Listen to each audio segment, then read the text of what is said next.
Cheers, man. Cheers. Thank you for doing it. Oh, yeah. Nice. What is this? Welcome back, dude.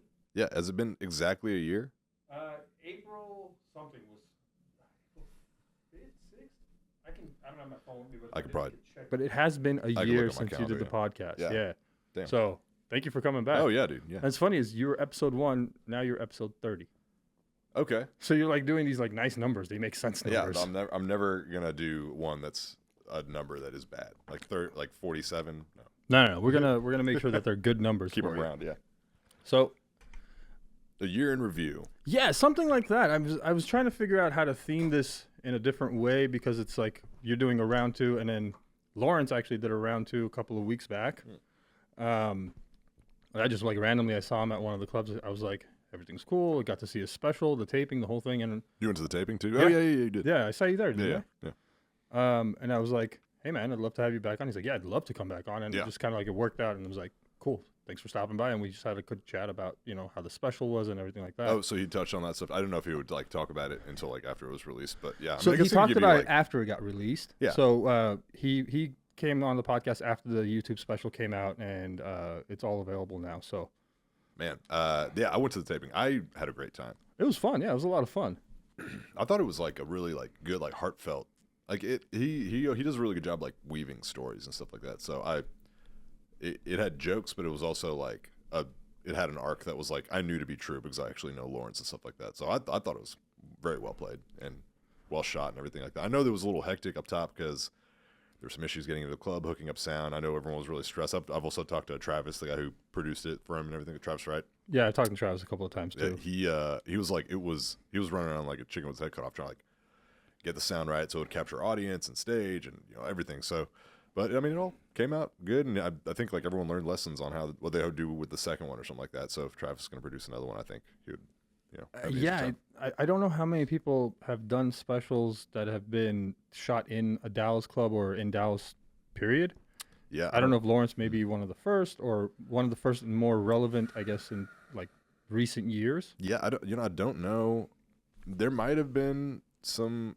Yeah, I mean, this is definitely something you could Google, but like, I mean, if maybe someone shot a special at the AAC or like the Majestic, Maybe. but like in the way past, but I don't know. Actually, I don't know that any specials have been, short of like people who we've come across and stuff like that. But I could be wrong. I don't know. I don't either, but it is the one that I heard about recently. So, Lawrence kind of like breaking the mold here, trying to figure it out, doing a really cool special. Pretty I sick, yeah. listened to it live, and I got to watch it on YouTube, and it's really good. Yeah, I was definitely like trying to get the streams up. Yeah, you're doing like, come on. No, I would just turn it on and I would leave and I would turn the volume all the way down and just let it run plugged into the wall. It's the best way. Yeah, dude. After you've seen it like one or two times, you're like, might as well just keep. Yeah, I saw it live. I'm good. I watched it. I watched a lot of it to like see kind of how it was shot and how it looked. But once I kind of got a sense of that, I was just like, I'm just gonna stream it over and over again to get a view count up. And Same thing here, yeah.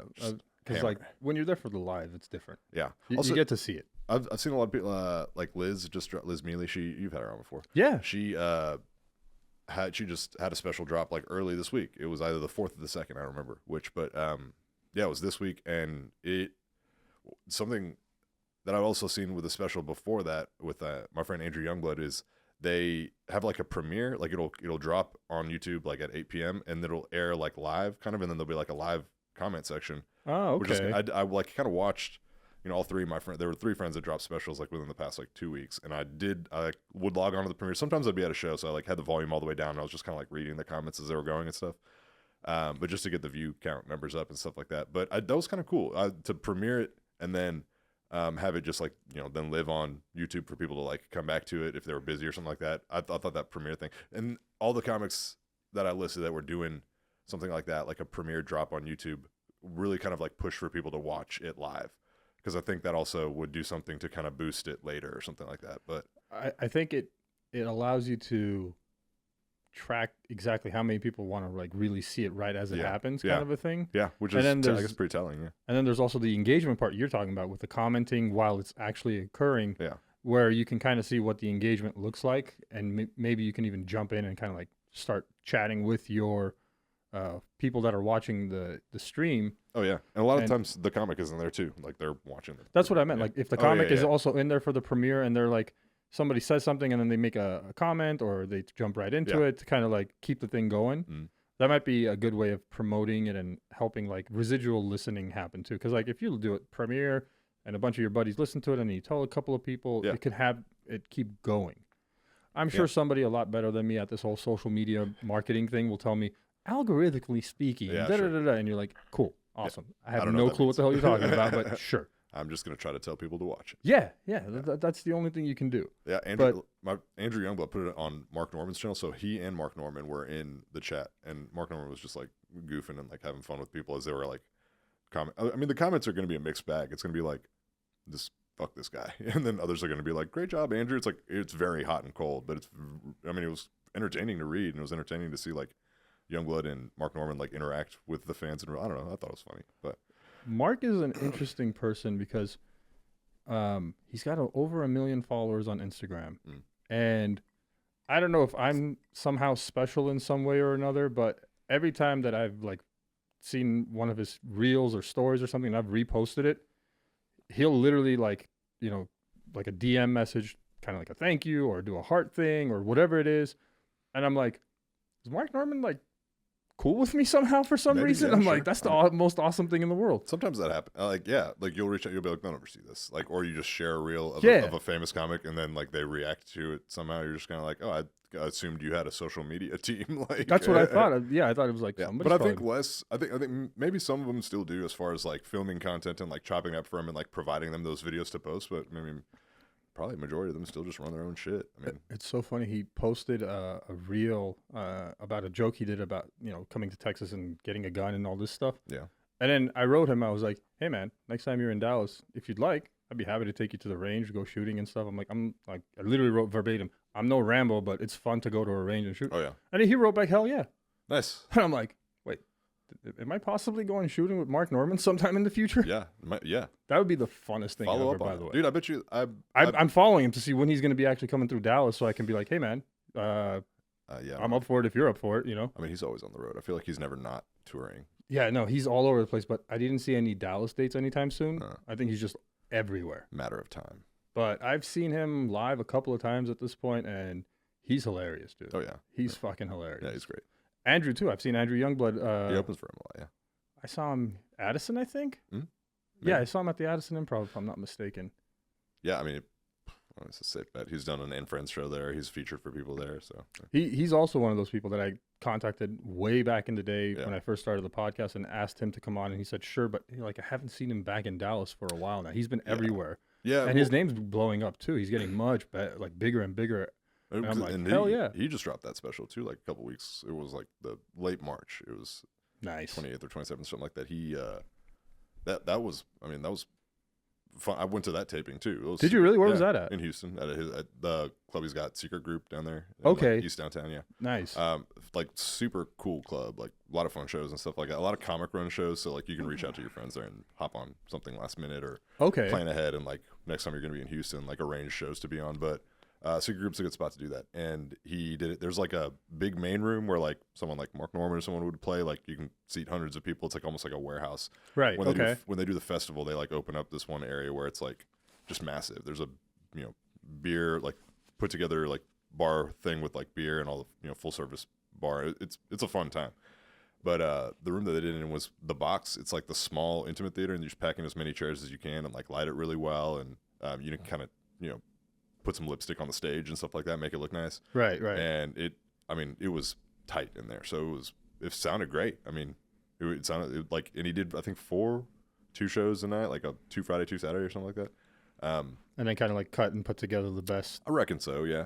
I think that's usually how specials are done, right? They usually do 1 or 2 tapings and then kind of like splice it together to make it's all the same jokes and stuff, but like certain nights hit a little differently, or the flow and the rhythm is better. Yeah.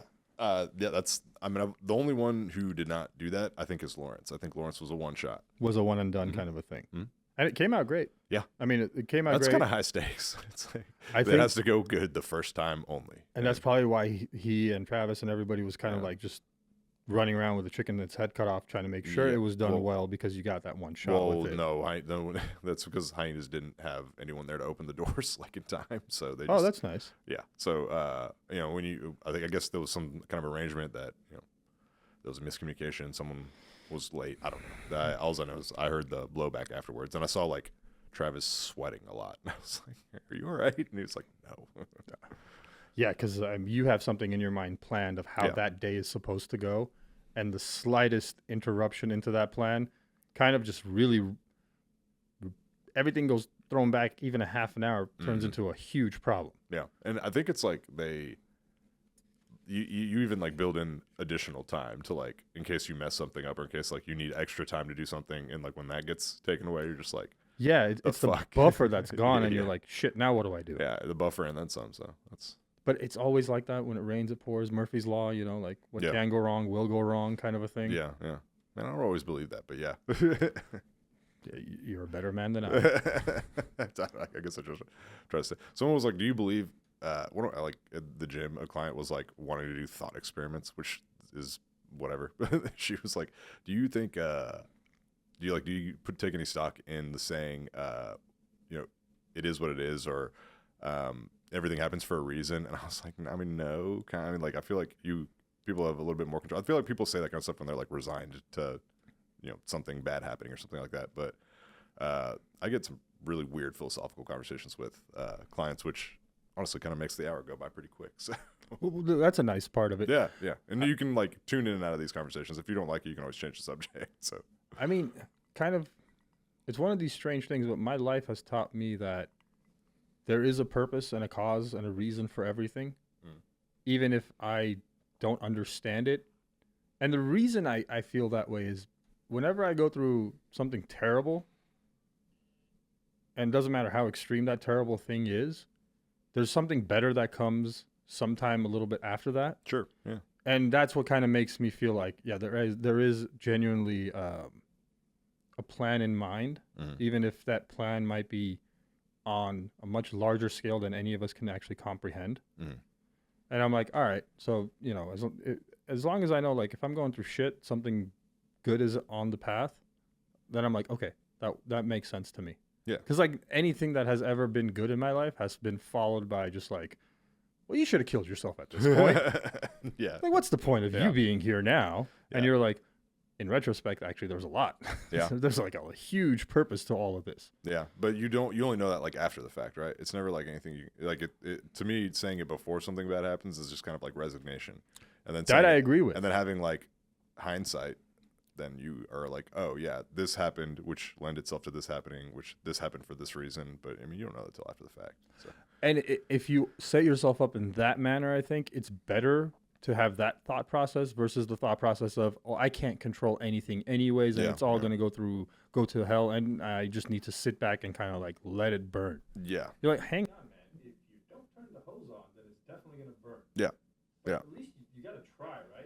There's no guarantee it's not, but if you don't try and think, well, the universe is out to get me, or that kind of like feudalist mentality, fatalist mentality, whatever the way of thinking is, that kind of makes you say, everything is just supposed to be bad forever, kind of a thing. Yeah, like fatalist or yeah.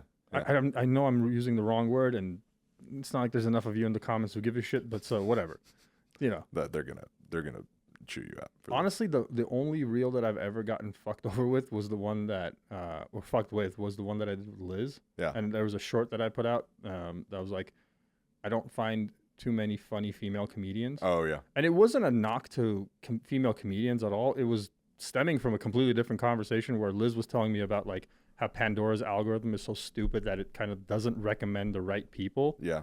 And it's just like, it'll throw her in with like random ass comedians that aren't in her lane of comedy. Okay. And that was where the stem of the conversation was. And then just her, because she collaborated with me on that reel. So Yeah. like, it was like hundreds of people going like, Jeez. this guy's an asshole, he should be killed. And you're like, hold on, man. If you listen to the entire context, me and Liz are in agreement that something outside of our control is not allowing good female comedians to rise to the surface. Yeah. But not that there aren't any or that women can't be funny. No, Yeah. that's not what we're talking about. yeah. We're talking about something completely different here. Isn't that just like the internet though? Like they will listen to the first 3 seconds and then just like not listen to the rest of the conversation. And that's the thing is like the good ones and the heartfelt ones and the ones that are like praising somebody, nobody gives a fuck. Yeah.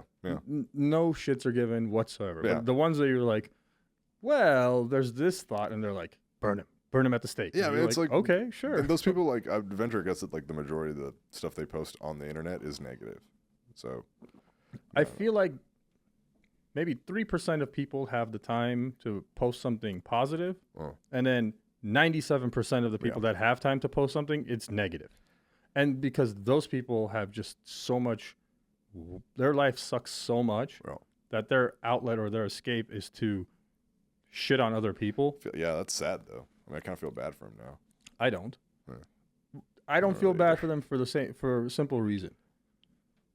You've got enough opportunity in this country to find some semblance of being content with your life that you don't have to shit on other people because they're trying to do things in their life. Okay. You make a conscious choice to spend hours a day on social media rather than spending those hours a day trying something. Yeah. I'm not saying open a business or blah, blah, blah. No, fucking going for a bike ride. Yeah. Or walking in a park. Doing something like It doesn't cost you anything to go healthier. outside for a walk, right? Yeah. Like it's completely free just to step out of your home and take a walk. Yeah. And it could change your attitude and perception of the world if you did. Now, it might be negative depending on where you live, but for the most part here, you should be fine. And, you can go for a walk and nothing's going to happen. Yeah. But you might see something beautiful and might change your outlook on life or get inspired somehow. It's kind of like going back to, the whole defeatist mentality or the victim mentality of like, everything's going to go wrong anyways and everything sucks. So like, why don't I just fuck with people? Yeah. I don't know. That sucks. Hey, you're right. I mean, like I do and I don't feel bad for people like that because like the point you just made of like this is a choice they made and they have other choices and they just don't do them. I mean, just as much as I and a lot of people, billions of people, ingest social media content on a regular basis. Yeah. But probably less than 1% ever actually comment.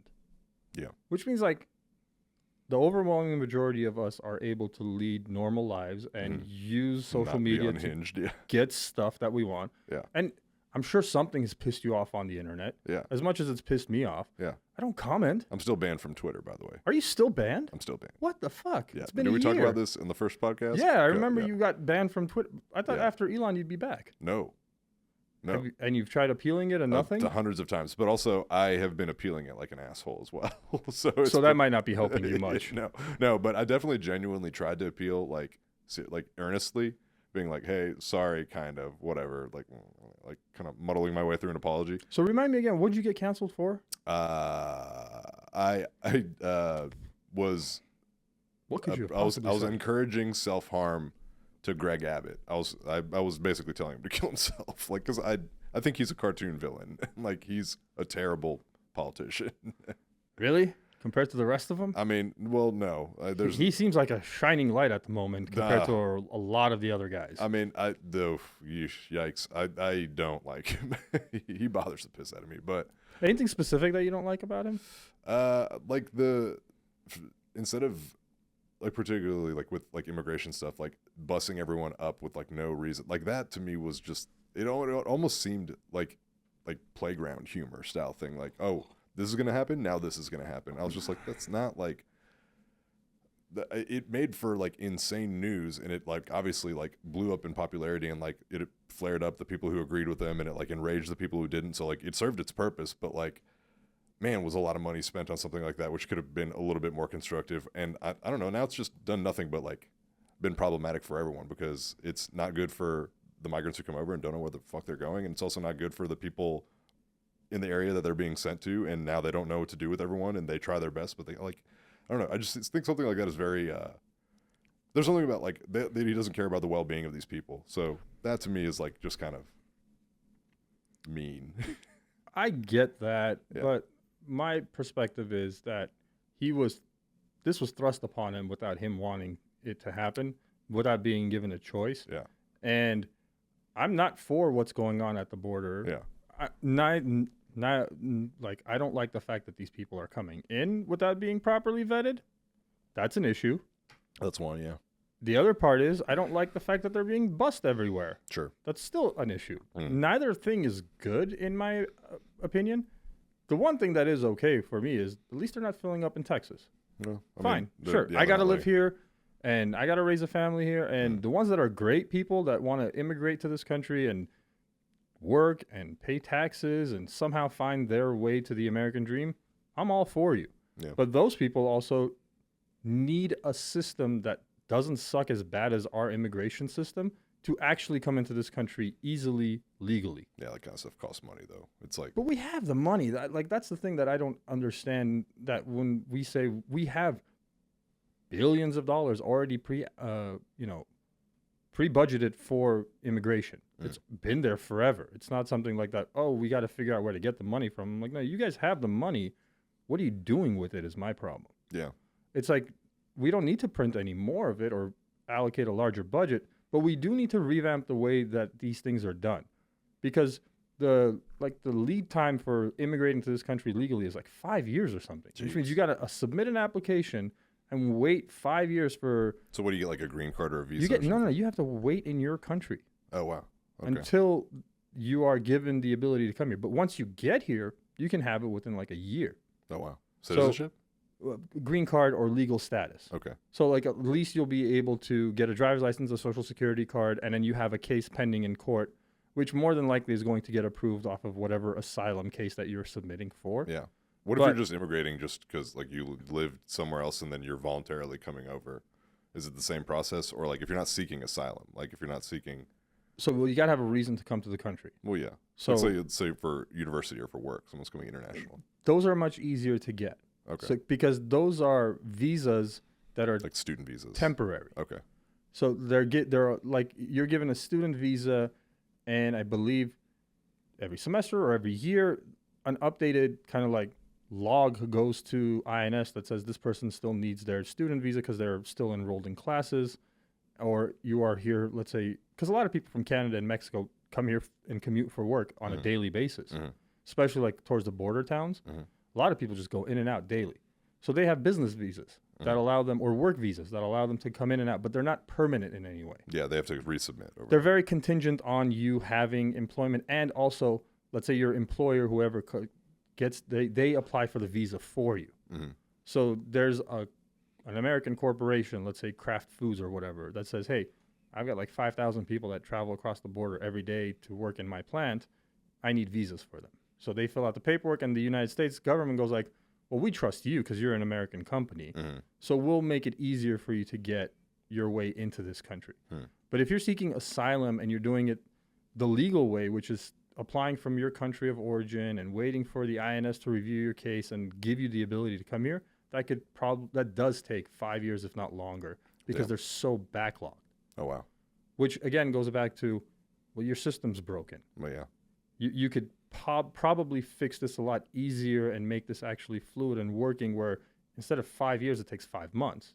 Then that's a waiting period that people can actually get behind. Or a year even, like 1 year. Sure. That's like plausible, right? Yeah, you're like, okay, if I got to deal with shit for another year and then I can probably get out of this place because I'm being persecuted for my religion or my sexual orientation or whatever it is. Or you just want to move. That is even harder. Yeah. If you just want to move for the sake of moving, like that's very difficult to do unless you have a master's or a PhD in something that they're looking for in this country. And then they can fast track that. But that also kind of goes into a work or a business visa or something like that. Yeah, like a researcher, yeah. The problem is if you've got resources, you don't have an issue getting into this country. True. But the people that are trying to get in here right now are not the ones that have resources. They're the ones that have a lack of severe, there's a severe difference between someone coming from a well-to-do family that wants their child to work and live abroad and work and get a degree here. That happens all the time. Yeah. International students make up, I don't know, a good 15, 20% of, I think, American universities. So that means we've got this happening on a regular basis. Yeah. And then those same people get jobs here and get the work visas, and then they have an easier path to actually becoming like naturalized citizens and staying in the country. I was going to say there's probably some process like towards their graduation that they can like apply for Oh yeah. a work visa, or like they get an internship somewhere and they get a work visa through that employer or something like that. Because I think one of my friends did that. They got a master's here, and they just stayed, and then they eventually were able to get citizenship. So Which is a process that's legal that a lot of people go through. And then, by the Takes a way, while. this country kind of wants you to stay here because, oh, you got a master's degree from an American university. Well, you're a good person to throw into the American workforce because your higher education means you'll get a better wage and you'll pay more taxes and you'll be a contributing member to society. Most people don't get a master's degree and then start robbing liquor stores. It's just usually not the way it works. Some, yeah, some might, just for the thrill. but you take a chance with those people. But when you're just blanket, just letting people in without ever checking anything, and you're just like, oh, okay, here's your information, here's a court date, have a great day, bye. Yeah. That's a problem. But, you can't have 8 million people come into this country without any real background check or recourse or any real way of tracking these people either. Yeah. You gave them a court date and a cell phone and 10 grand, and you're like, have a great life in New York City or wherever you're going to. And then they're like, that's it? I can leave? They're like, yeah, sure, have fun. That's a scary thought. Yeah. And then the other thing that really annoys me more than anything else, and a lot of people have brought this up, is that how come migrants get treated better in this country than our homeless population, than our veteran population, That's true. than our low-income population? And you're like, why aren't we taking care of ours first and then dealing with everybody else's? I wonder if there's I feel like there are enough vacant buildings, especially with offices being so hollowed out from COVID, to just I know someone answered this question for me one time. It's different. Like living quarters and offices and stuff like that, there's completely different infrastructure on the inside. So turning them into shared living or low income housing or something like that would be kind of out of the question, because you basically have to completely recode the building, or I don't know. You're completely on the right track. Yeah. So there was a. I know it's like a huge undertaking. So it would take a lot of money, and judging by the fact that it would then be converted to a place that's not really going to generate a lot of profit. It's not going to be like a commercial real estate property or an apartment building that's going to be charging, $2 to $4 grand a month for apartments. I mean, what's the incentive for someone? I mean, it would have to be like a charitable organization putting up something like that. Well, I think the idea behind it when they were trying to kind of do things like that was the government was supposed to pick up the bill for all this. Oh, yeah. But it's extremely expensive, just like you said, because take a building like this. It's got massive HVAC units on the building, and those HVAC units control floors versus individual units or multiple floors, because they're just trying to regulate a single type of comfortable degree year round. But it's not meant to be running on a 24-hour day, 7-day-a-week schedule. In the evenings and nighttime when there's nobody here, I have a good feeling that these things go into more of a dormant state of just try to keep it within the range of the temperature we need, not exactly where we need. Yeah. And if you fill up people into an office space to live, the dynamic completely changes. Because think of, again, this same building. It's got bathrooms, right? But doesn't have showers. Yeah. And these bathrooms are meant for just kind of quickly go in, do what you got to do, and leave, not just, an actual residential bathroom. Yeah. So, to convert a building like this, 11 floors, would probably cost you a couple of $100 million to get it coded, retrofitted up to whatever the building and safety codes are to actually make this installing showers, extra plumbing, all of that goes into just this humongous problem. Yeah, terrible idea. But there are a couple of people in New York that are actually doing exactly this, and in Chicago doing this. They're entrepreneurs that are taking over these buildings that are kind of abandoned at this point because nobody wants to, tech companies and stuff that have all gone remote or something like that. Something like that, yeah. These buildings that are just they're becoming dilapidated buildings because nobody's there. Yeah. And they're trying to convert them into residential, mixed use, residential, kind of like a WeWork and residential, something like that. And the problem that they're running into is a lot of the buildings just don't qualify. Yeah. Because of the way they're built, the area that they sit into. You can't get them rezoned into being residential zoning because they're too close to whatever industrial BS that doesn't allow for it to happen. Yeah. There's a lot of red tape involved. What if they, the buildings that stood, let's say this one was completely vacant from everyone going home and working. It's pretty fucking close, by the way. Yeah. This 7 out of the 11 floors are empty here. Oh wow, really? Yeah, it's Damn. bad. Yeah, that's not good. Yikes. If so, let's say a place like this like went under, like the management, like the real estate company that owns this or the bank that owns this can't pay to keep this building up. What if they demolished it and rebuilt something, and in subsequently creating a lot of jobs for like contractors, workers, and stuff like construction jobs would go through the roof if like every office building that they intended on making mixed use. And I wouldn't even necessarily say that buildings, like in order to kind of like put a dent in how many homeless people there are in the world, like places where it's like really dense, like in San Francisco and New York and places where it's like pretty rampant, repurpose, a handful. And also, I don't know, like, I kind of talked myself out of this, like making them somewhat appealing, like from a commercial standpoint too, like having some sort of, like you said, mixed, like workspace / living quarters / hostel type thing. But then you'd be having like a lot of people coming in off the streets, working somewhere, and then expecting like a business to also function. I feel like there'd be some kind of snag or something that would hit, or I don't know. I mean, the first main thing that goes through my mind is that a lot of people that are homeless are obviously not there by choice. And they don't want to put a business up next to like a homeless encampment or something like that, because that might affect the business negatively, or people would feel weird about going. I don't know. So you're gonna get some woke hippies that'll go to that market because it's like, oh, it's supporting the local homeless thing. But like for the vast majority of people, they'll be like, I don't want to take my They're kids not gonna there. go there, There's no way we're going to that restaurant because there's human feces in front of it. True. But I mean, if you had like good living quarters, then maybe people wouldn't be shitting all over the place. Well, that's the thing is, like, remember when they converted a bunch of hotels and stuff for like people to live in, trying to get homeless people off the streets? They completely destroyed all of these places because what they're doing is you're taking someone that's mentally unwell or is a drug addict and like severe drug addict and putting them into housing, but you're not really solving their core problem at all. So they're just going to either make it filthy, destroy it, or ransack it and sell it for drugs. It's nothing against these people. They're just in like a really shitty situation. And all we're doing is putting a pretty bow around it rather than starting from like a foundational level of like, how do we actually help the person become functional first, then introduce them back into society in a way that can be everlasting, that they can, I'm not expecting everyone to become an entrepreneur who's homeless and become a millionaire or something, but how do you become contributing member of society where you can meet your minimum requirements to live, you can make a wage and have all this, and yes, let's subsidize it and let's help and let's put all of these programs in place, but we got to get you there first before we throw money at it. I wonder what kind of resources that would take. I feel like it's just like an army of mental health professionals. Yeah.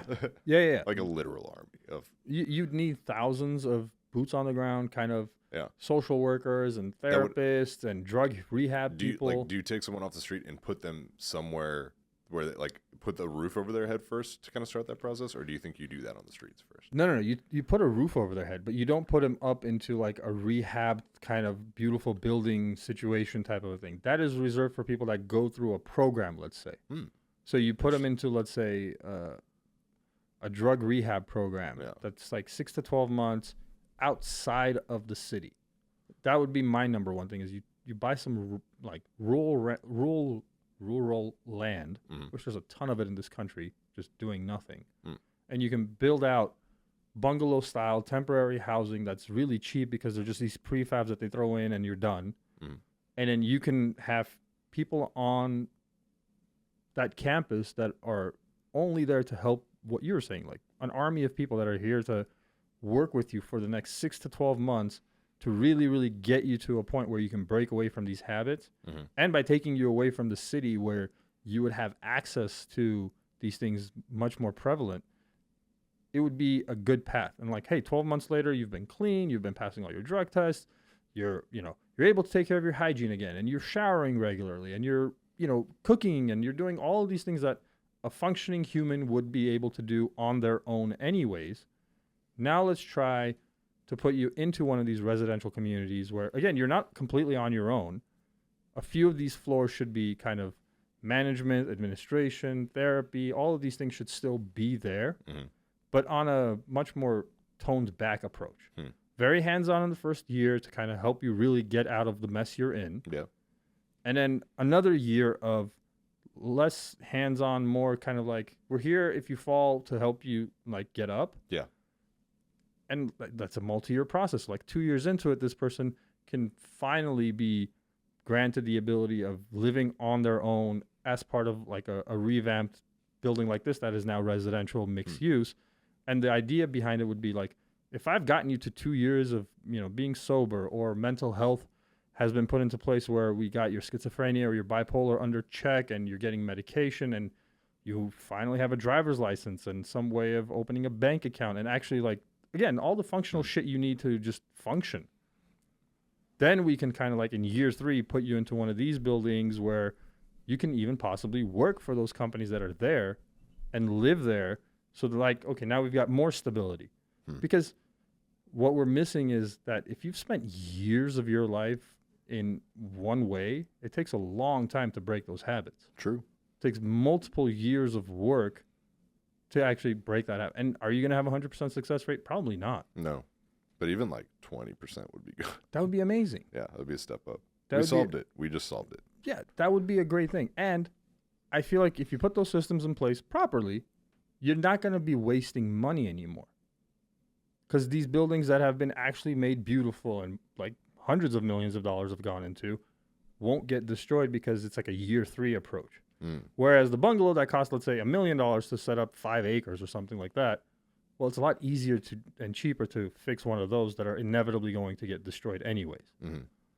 That's kind of my idea behind it. And then you give some landowner a long-term lease to take their rural land and actually put a use to it. So now another person in society is benefiting from it. Yeah. And in turn, they will spend more money and more taxes. And like, there's a cycle that can happen. But nobody wants to do that because there's too much money to be made as nonprofits that just keep putting money into their own pocket. I think it's like less than 10% of the money collected for homelessness and all that stuff ever actually goes to homeless programs. It's all like administration and salaries. Like how many freaking organizations are there out for homeless people? There's Well, so many. that's the other problem. It's like, why do we need so many? Yeah. Like there should. I feel like if all of our efforts were focused instead of being scattered, because you're right. Like every organization is going to give a different amount or like offer a different service or something like that. Yes, and a lot of them spend so much money on marketing to raise funds. Yeah, that's true. So that their money is going through the marketing things. And again, most people who donate don't have the time to sit there and like look into where that money is actually being spent to. Yeah. They just think, okay, I'm doing a good thing. I'm Yeah. just raising awareness and giving money to the homelessness problem. But when you guys are spending $1 million on a porta potty in San Francisco. What? Yeah. There was a news article that came out a couple of years ago where they were like during COVID and all, like it was like a big problem with people on the streets. So they were trying to make these toilet things they're a little bit better than a porta potty, but they were like these permanent installations where it was like a public toilet that people can use. Yeah. And it ended up costing $1 million each. Jesus. And you're just sitting, and then, like the entire internet kind of went nuts over it. Like a bunch of contractors and shit were like, I could have done that for like 10 grand, bro. What are you talking about? Yeah. Wow. So like, how could it possibly cost more than a single family house to build a toilet with a sink in it? And you're like, none of this makes sense. Was it they're just like freestanding in the street somewhere? Or Yeah, they were freestanding, but they had plumbing and stuff so that That's wild. they didn't smell or any of that. Yeah. It wasn't Was there plumbing to like a building nearby or something? either it had plumbing to a building or it was plumbing that had its own like septic tank that just needed to be cleared out ever so often, where it would fill up, but it would be kind of secure, so like it's not That's pretty making wild. smell. But everybody was just like, why are we spending so much money on this? And then it came out that it was like so much red tape was involved with getting Jeez. permitting and licensing and lawyer fees and all this shit, and people were like, they shouldn't have been this expensive People or just hard to need do. Shit. Yeah, so like it couldn't have been that hard. I don't think anyone wants to go to the bathroom on the street. I think that's actually pretty big, but that was way too expensive. Yeah. For the it's- companies that could have done it for 10 grand, that would have been real nice. And that's why they don't do them anymore. Shit. Because that entire project got scrapped because people were like, what are you doing? Yeah. How could this possibly be okay? It's too much damn money. Way too much money. Yeah. And that's the problem is like, so when people say, oh, how much more money would it cost to fix the homelessness problem or fix this? You're like, no, it doesn't cost any more. It's just we need to be more efficient with the way we spend money. Yeah. There's a lot of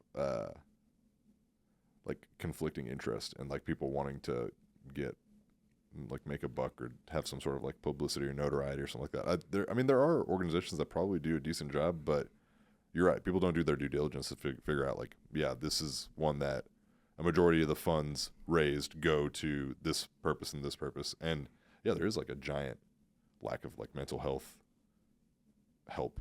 I mean, like no one's going out on the streets and being and like talking to these people or anything like that. I mean, there are some organizations. I actually went to like I think that's kind of something what they did, but it was a charity basically of this nature, and they would do more than just like give money or like give items or something like that. They actually had a relationship with several of these people, and several of these people got like taken into like people's homes who were, I mean, it was really like kind of diamond in the rough stuff.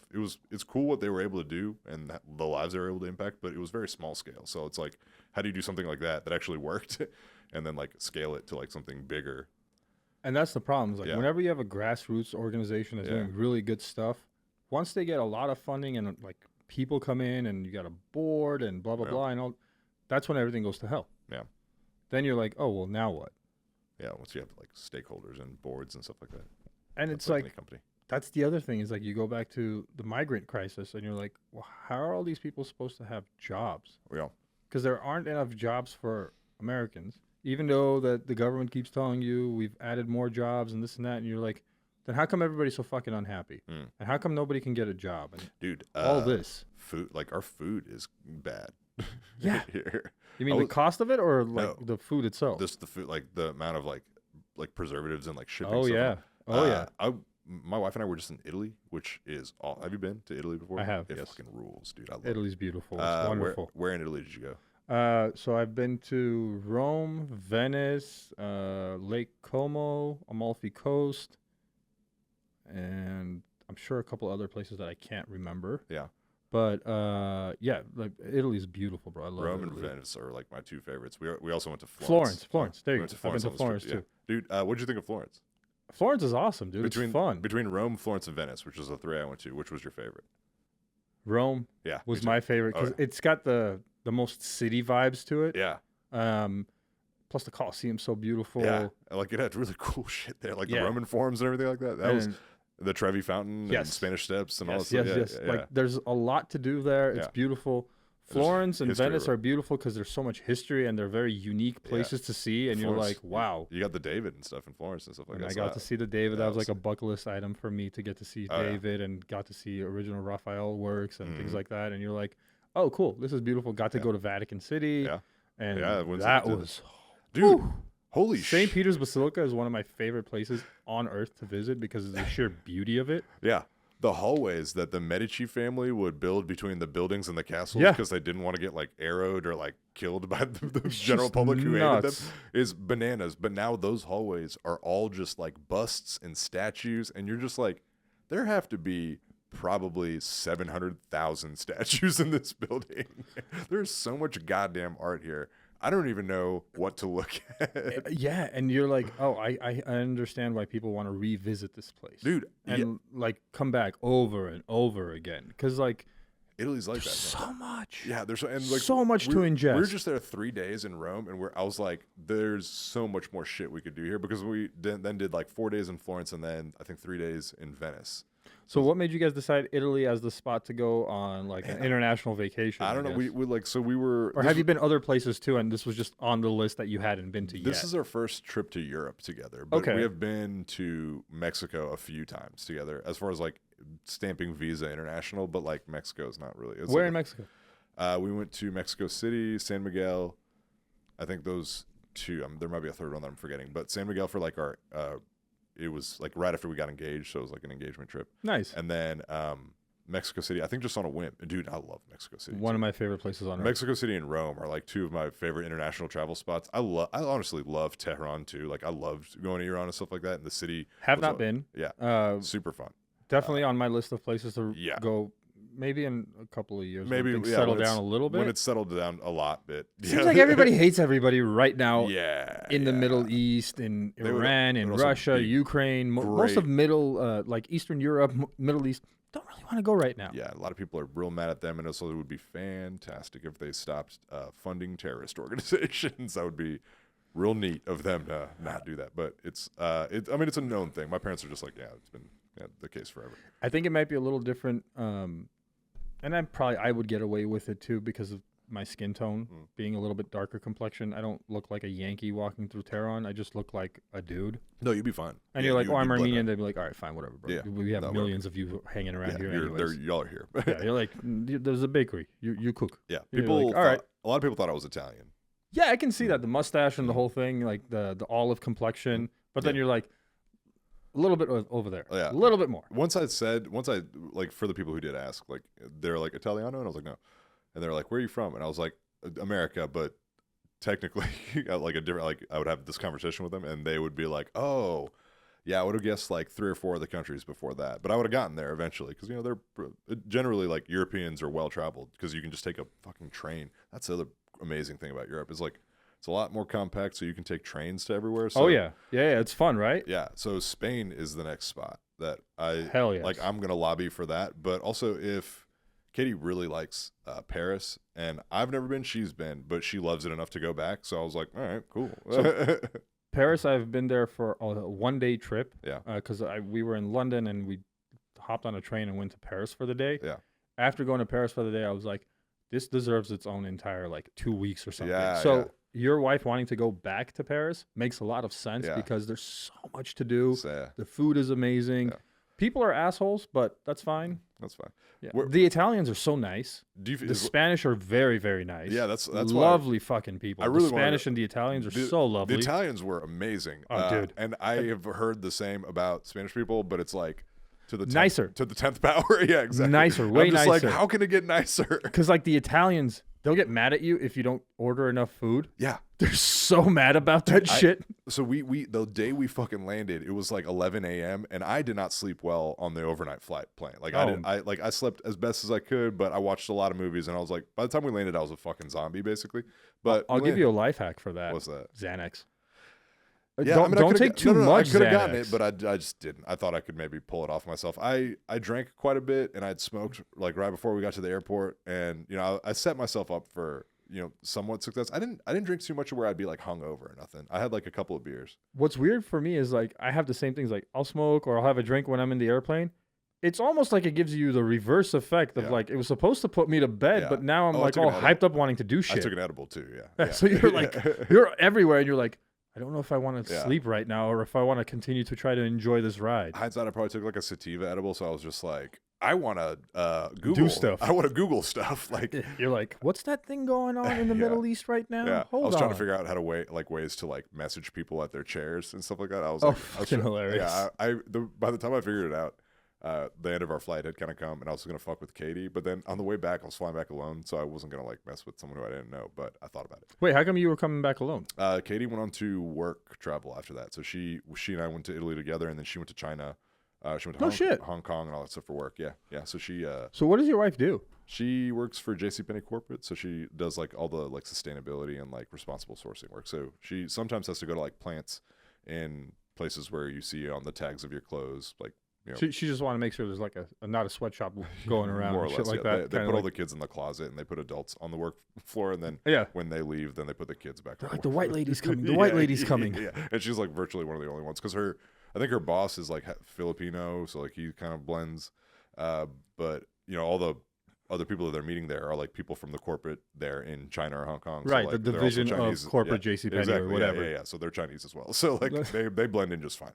But yeah, she was like, people would like gawk at her like walking. They'd be like, oh my God, like what a white redheaded girl. That's like an anomaly there. Yeah, like you're special. Yeah, you stick out like a sore thumb. So but no, that came after our Italy trip. And man, when we were jet lagged, we landed and we attempted to like go out and do a little bit of stuff that afternoon. We took a little nap and then we went out for dinner, but we were still dog tired. But because you get there at 11 a.m. You haven't slept all night and you're just screwed up. We wanted to make an attempt, so we I thought drinking somehow when we got there would help me, but it like got me drunk and like going for a little bit, and then like I crashed at like 4 p.m. and then got up, went to get dinner, but we were still jet lagged. And I remember we ordered food and we were eating, and both of us were like falling asleep over our plates. So I was like, okay, let's like just eat what we can, and then I'll just go ahead and get the check right now. Just like real casually, like, hey, I'll tab out now. So like when we're done eating, we can just leave. leave. Oh yeah. So I did that, And the server goes, but you still have food on your plate. And I Did go, they come back and say, what's wrong? You don't like it or yeah, something? yeah, They did that, right? Yeah. So it's they were like, crazy. is everything okay? Like, I was like, can we take the check? And he goes, but you still have food. And I go, no, we'll take the check. And then he left, and a manager came, and he goes, is everything okay? And I was like, yeah, we just we're gonna continue eating, but I was gonna pay out so we could leave quickly when we were done because we're very tired. And he goes, oh, you're jet lagged. Okay. And from that moment on, I never asked for the tab until we were completely done with everything we were eating, and like they had been pre-bussed, but like they were shook. I was like, you guys are really bothered by the fact that I just want to run my card a little early, and then they're like, I still had like half a bowl of carbonara, and it was really good too. So I was like, I plan on finishing this, but like, I also want to just do the American thing where I tab out and then just like Irish goodbye. Yeah. No, it's hilarious because my wife and I were there, and she and I we're not like we like to eat, but we don't like eat in excess by ourselves. We'll just order a few things and just kind of share it together. And like go to several places throughout the day. Like we do that too a lot. lot. And we'll just like pop into a place in the middle of the afternoon and grab be like 2 entrees. Hey, can I get a table? And they're like, oh yeah, come on in. And then they get so angry, not angry, but like almost as if it's like a personal insult to them that you're like, oh, we're good. We don't want to order anything else. Cause they're like, wait, you're not getting an appetizer and a pasta and a meat dish and another meat dish and a dessert. And you're like, fuck no, I can't do all of that. Like I was like, look, appetizer and the pasta is done. We're good. And then also they'd be like, but you're not drinking wine? What are you doing? Like, how are you not having wine with your pasta? And you're like, just can't do this, dude. We would still drink wine. We were like, we would get pretty drunk. So my wife and I are not big drinkers. Yeah. So for us, we don't drink. Honestly, like that's kind of not, it doesn't cross our mind. Like we have alcohol in our house that we never drink. Yeah. Until somebody comes over and you're like, here you go, for you, enjoy. Yeah. We're not going to finish it. So. Yeah, we're just like, whatever. It's just weird. It's just not something that has ever been big for either of us. I always found like the appetizer and one like medium to small entree combination was good because then you could still maybe like get and try their bread or olive oil, or like you could still have like some toast or chichettis or something like that, like in something like an eggplant something, and then you get a pasta dish that's really good, or like a seafood pasta dish, and you're just sitting there going, or in Venice, so much. The seafood pasta in Venice was amazing, but also the chichettis, like the little things on the toast that they would have at literally every like bodega and bar. Like there'd be places that would be like, there was like an Aperol bar or like Aperol and beer only, and they had these little things on toast where you could get like a number, like sweet, savory, salty, like whatever you wanted. And it was, those things were like a few euro each, like not even, and they would sometimes have like full sandwiches and paninis and stuff like that. It was easy to like grab and go, and like everything was like takeaway. You could just like walk in any bar and then just like walk out. So take that feeling when you go to Spain, amplify it by 1,000. Whoa, wow. Because they've come up with the entire concept of tapas. Oh, it's all there. Yeah, like, so they're cool with you getting small things. So for them, it's like you can see, I don't know, think of it like, what's a good place here?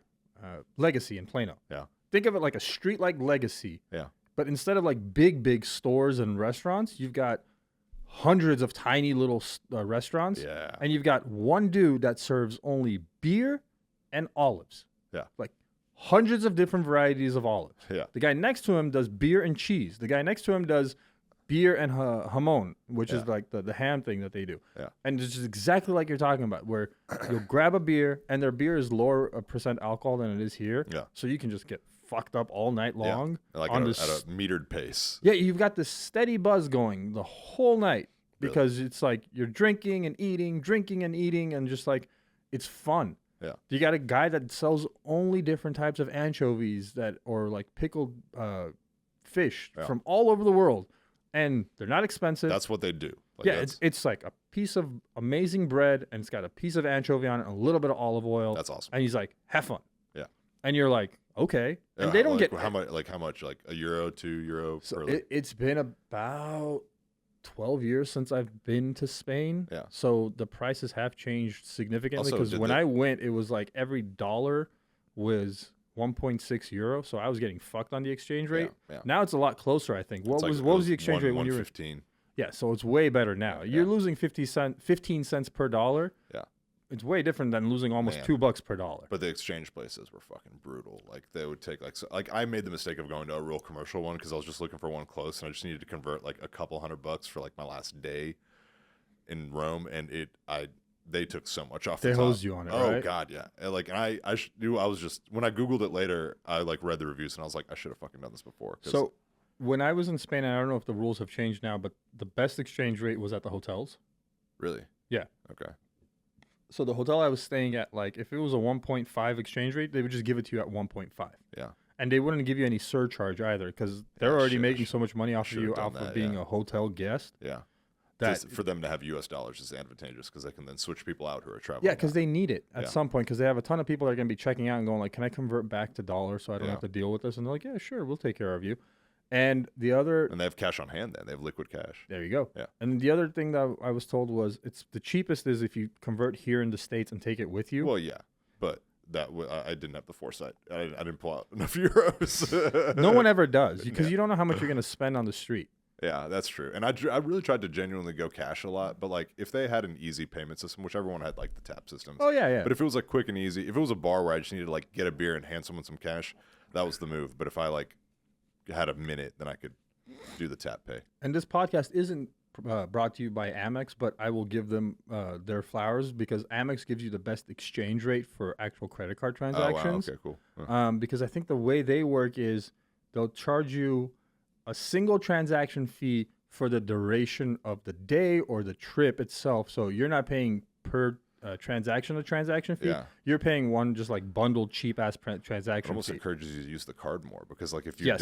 you don't use your card a lot, then you pay let's say you pay like $20 transaction fee up top at the beginning of the day, but you only run your card once. Then on that one purchase, you paid $20. And then did you submit all your receipts at the airport to get the VAT back? For the big purchases, the things that were taxed, yeah. But there were some things that businesses actually would not tax you on. So like there was one like the wine place didn't tax. We just paid like the raw amount, and then for the place like we got a couple like leather things at this leather school, I think in Florence. I don't remember. Yeah, it was Florence.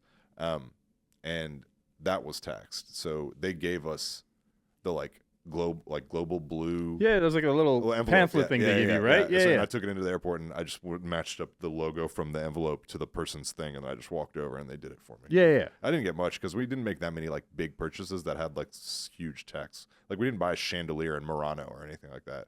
You didn't do that. Well, what do you no, mean? It's no. not going into your 85,000 square foot mansion They had into the foyer. They were have you been to the Murano glass factories? I haven't been to the factories, but I've been to a bunch of the Murano shops that were in Florence, I believe, right? No, that was in Venice. So it's Venice, like, Venice, sorry. You kick up the fin of the fish, so Venice is like a fish. You Yes. go off the fin of it, and like within the fin, I think on like the north side, there's the Murano Island, which has like the Murano Glass Company and all the glass factories there. We went and watched like a dude like blow a vase. Like, Very nice. Yeah, it was super cool. That's cool. And then another guy in like I shit you not, dude, in like under 2 minutes made a glass horse figurine out of like a little like bulb of glass, and he like very quickly was like, what color do you want it to be? And we're like blue, and he just goes bang, and he like dipped it in something, and it was like a perfect blue horse like glass figurine done like immaculate. And he just did it was nothing for him, like, and it was still scalding hot like several minutes later because he put a piece of newspaper on it and the whole newspaper like went up in flames. Kind of to prove Nice. the point. Yeah. Yeah. I mean, it was as much theatrics as anything, but to watch this like glassmaster dude, like it was a vase probably about, I don't know, that big, that high. It's a pretty good sized vase, but it was like slender, and like the way he would like shape it and like swing the It's kind of thing fun that to see, elongated- right? Yeah, so like the glass is so molten that like when he blows it to a certain size and it bulbs, he then takes it off the little like thing that he's got and he swings it on the ground To stretch it out, to right? stretch it out, and then he like goes and it goes back in the kiln, and then he like goes and blows it, and it's like he repeats that process over and over, and then like he puts like the pattern with the other small glass pieces and he rolls it in it, and then it was wild. It was really, really cool. I forget the name of the show, but there's a Netflix show that's all about like the whole glass blowing. Yeah. I think it's called Blown or Forged in Fire, something like that. I think there might be like one or two, but Probably, but it is. they're fun to watch because you're It's like, crazy. wow, dude, like, wow. It's a trade that you have to spend a lot of times like being an apprentice, like watching and learning and like being like basically like the bitch of the glass factory, like you doing all the errands and like prepping all the stuff, and they have to like train for a long time. It takes a long time to be like and supposedly the dude that we were watching make the vase, there was like a table like a coffee table book there. It was Right. all about him. And I No looked down. shit. I looked down like as we were getting up, and I was like, "Holy shit!" There's like a whole like there's several published books about this guy. This guy's like a huge deal. Like he's met a bunch of famous people. 2 days before we were there, Rihanna was there buying something. Oh, wow. Yeah, they told us that, and then it made sense to me after that because I walked into the show. They have, I shit you not, like 10, 11 showrooms within like this 2 or 3 story building with like various like vases, chandeliers, figurines, stemware, glasses, stuff like that. So, but the price tags on some of these chandeliers, which were by far the highest ticket items, were like 50, 100 grand. no, dude. More? I saw some that were I mean, this is not an exaggeration, like $750,000. Holy shit. There were chandeliers that were probably like the width of this room, but circular, but like as wide as this room is wide. Not like the whole ceiling, but like just giant glass pieces that are all like individually every aspect of it is handmade. Right. And there are 1,200 pieces. They have to be shipped in like a gajillion boxes. And then have to be assembled and stuff like that, right? If you buy something like that, you have to fly an Italian glassmaster out to where the fuck you live in L.A. or Texas, Highland Park, whatever, and have someone install this. And like you have to pay for their flight and like the amount of time they are here and to stay here and all, a hotel and the whole thing. Yeah, like so is that 750 cover that, or does that not cover that? So I don't know. As far as like people who come in and just buy the sticker price, what he said to us was he was like, when you're going around and looking at everything, don't worry about the price. We can negotiate very deep discounts, something to the tune. Like I think they're tagged really high. I have no idea why. But then he was like, yeah, we can work with you and get like 30, 40, sometimes even 50% off some of this stuff. And I was like, oh yeah, cool. This chandelier that I'm standing next to is $400,000. I don't think even 50% off is really going to help me much because it still costs as much as a fucking house. Like, right. But here's the thing. You'll notice this at some point when you walk into places that certain businesses have a ton of these Murano glass chandeliers hanging there, and you're like, oh, this makes more sense now. Yeah. Because it offsets what you would have to pay for tax, let's say, but it's also an asset that they own now.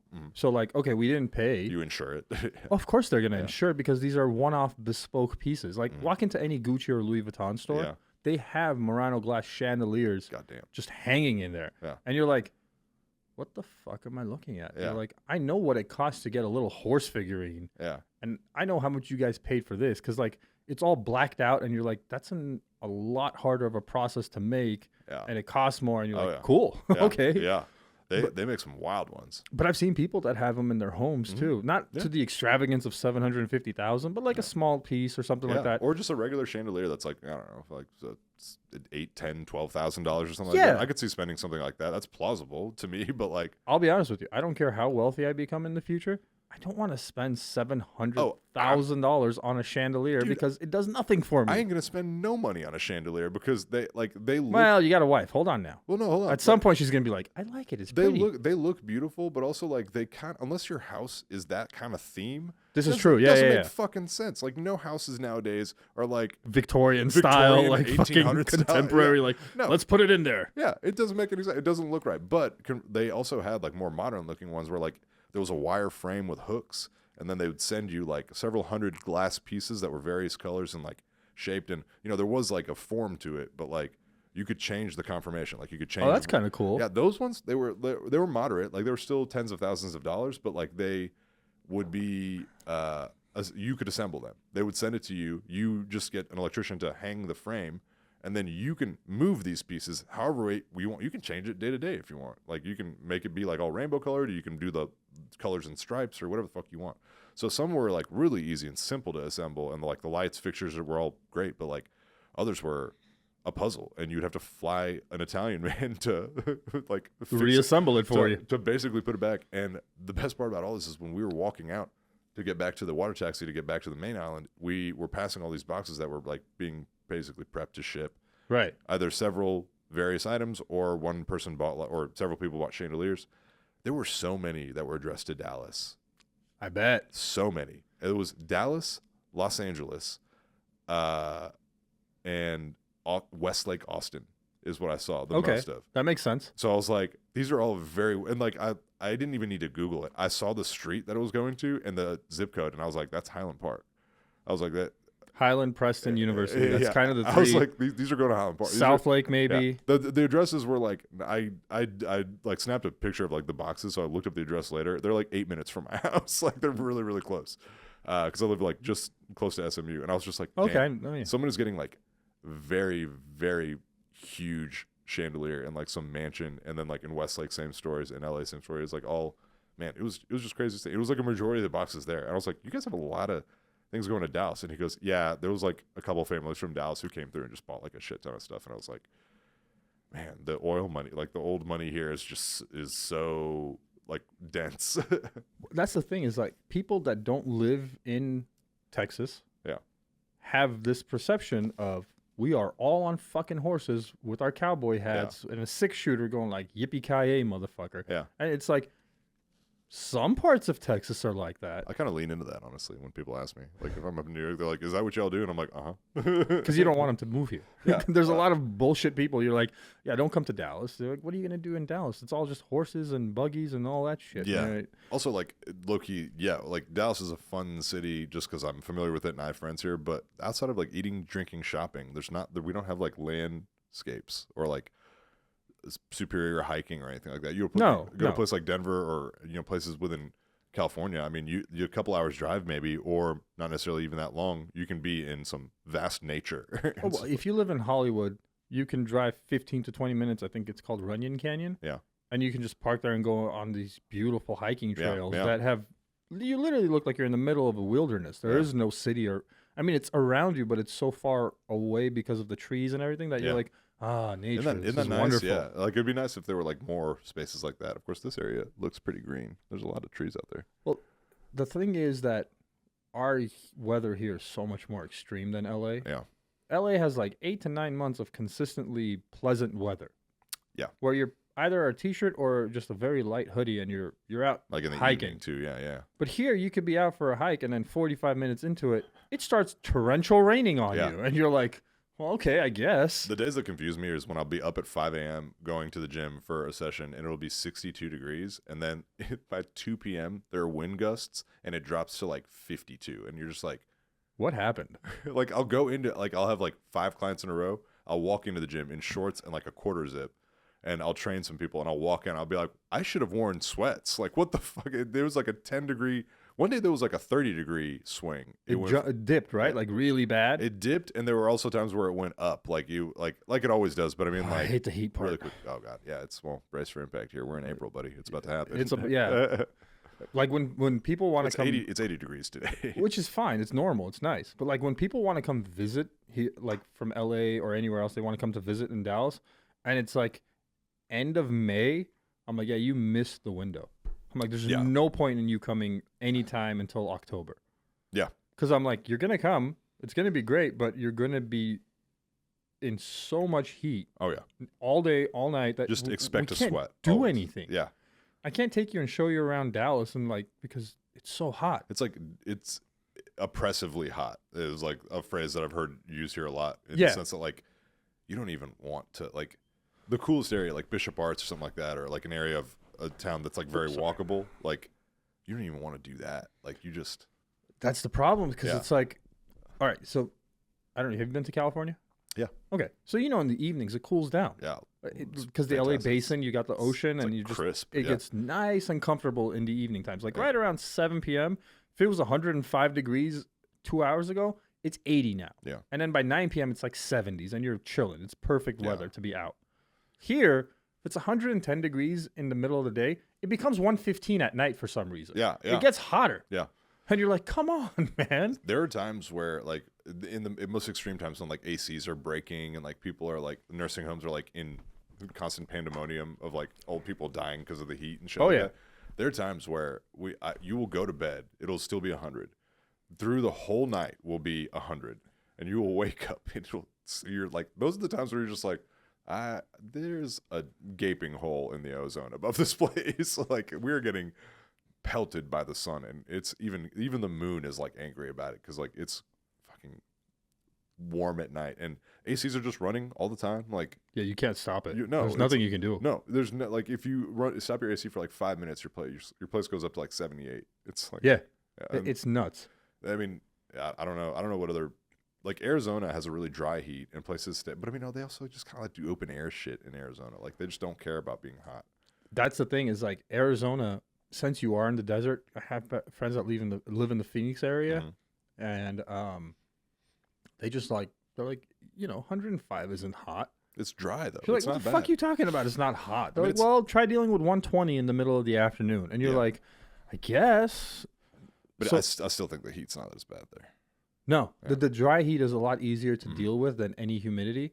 Like, Dallas is fine compared to Houston or New York or New Jersey, where it's just like the heat and the humidity.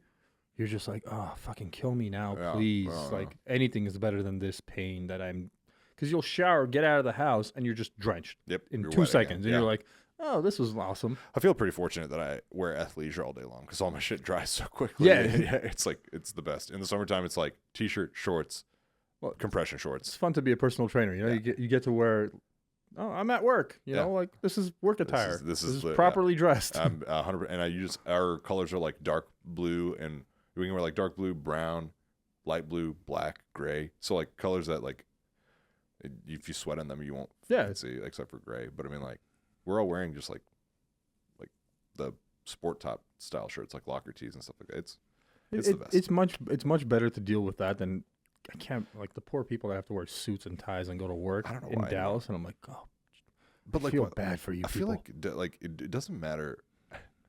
Suits are cool if you want to look good, if it's like a special occasion, but like suits for like work stuff, why are we still trying to impress each other like this? Like, you can also still look like professional in like slacks and button down. Like, there are some industries that just like enforce suits. Like, you have to, if you're an attorney, it makes sense. You're wearing a Yeah. suit all the time. yeah, or like I don't know, high-end restaurants and stuff like that. Or Yes, where the wait staff is like wearing like tuxedos, basically. Like, yeah, I don't know, yeah. I just feel like that's like overplay. Like, it's very antiquated because, like, back in the day, it was like appropriate to wear a suit all the time. Oh, yeah. Like, in yeah, there's normal attire. the Model T days and stuff like that. Like, that was like a sign of wealth, but I just don't. I don't know. I feel I like think that's where the whole concept of like the smoking jacket and all that shit came Yeah. from. Was like you would change into that for the evening, yeah, and yeah. you're like, wait, I'm gonna get out of a suit to get into another suit. Yeah, just a more comfortable. Like, you have a suit you wear around the house. This is like, do you have a suit as your PJs? Like, you go to bed in a fucking button down or some shit? I mean, they would wear like pants and button down, like long sleeve yeah, you're right. pajamas, which are, to me, is like insane. Especially the fact that people in the South did that, because I was like, you don't have central air yet. You must be It hasn't been dying." invented yet. You know, like it's coming in 20 Yeah. years. Yeah, you must be like, that doesn't make a lick of sense. Like, This is why progress is a good thing once in a yeah. while, where enough people revolt, going like, "Can I just sleep in t-shirt and underwear?" Yeah. If that, yeah, and they're you're just like, no, all right, we'll burn you at the stake. That's heresy. sacrilege. Yeah, it's heresy. yeah. and you're like, I swear Jesus still loves me if Yeah. I wear. God's watching you while you're sleeping, and you're like, that's kind of weird. That's fucking creepy. Like, Does he have nothing to do? I wish he wouldn't. Yeah, I wish he would stop. Wars. My whole logic was, they were like, God's watching you when you're sleeping. I'm like, no, he's not, because the other side of the world is awake. Yeah. So he's probably dealing with Yeah, that shit if he's yeah. dealing with anything. Yeah, God's just always working. Man, poor guy. He probably needs to like take a vacation. Yeah. You should go to Italy. They call it the Dark Ages, I think, is when God took a vacation. There's an entire documented part of history there. You're like, shit was really bad for a Yeah. long time. God was busy. I don't remember. I think it might have been Radiolab podcast that I love Radiolab. It's a great. Yeah. Hell yeah. Shout out NPR and Radiolab. Good stuff. They did a what they projected objectively as like the worst year in history, because like everyone was like 2020 was the worst year because of COVID, blah blah blah. Not even close. No, they per like throughout the year, like things that were mass like impact on like the entire world. I think they ran it down to, it was like 564 or something like that. The year 564. What happened? Supposedly there were like huge cosmic and like volcanic events, and there were civilizations on the earth at that time. You had to be, yeah. Yeah, Christianity at that point, and you yeah. have Judaism and the Muslim religions. All three of them are thriving at that point. 500, yeah. So there was a lot going on, from what I understand. But like, people were dying because of plagues.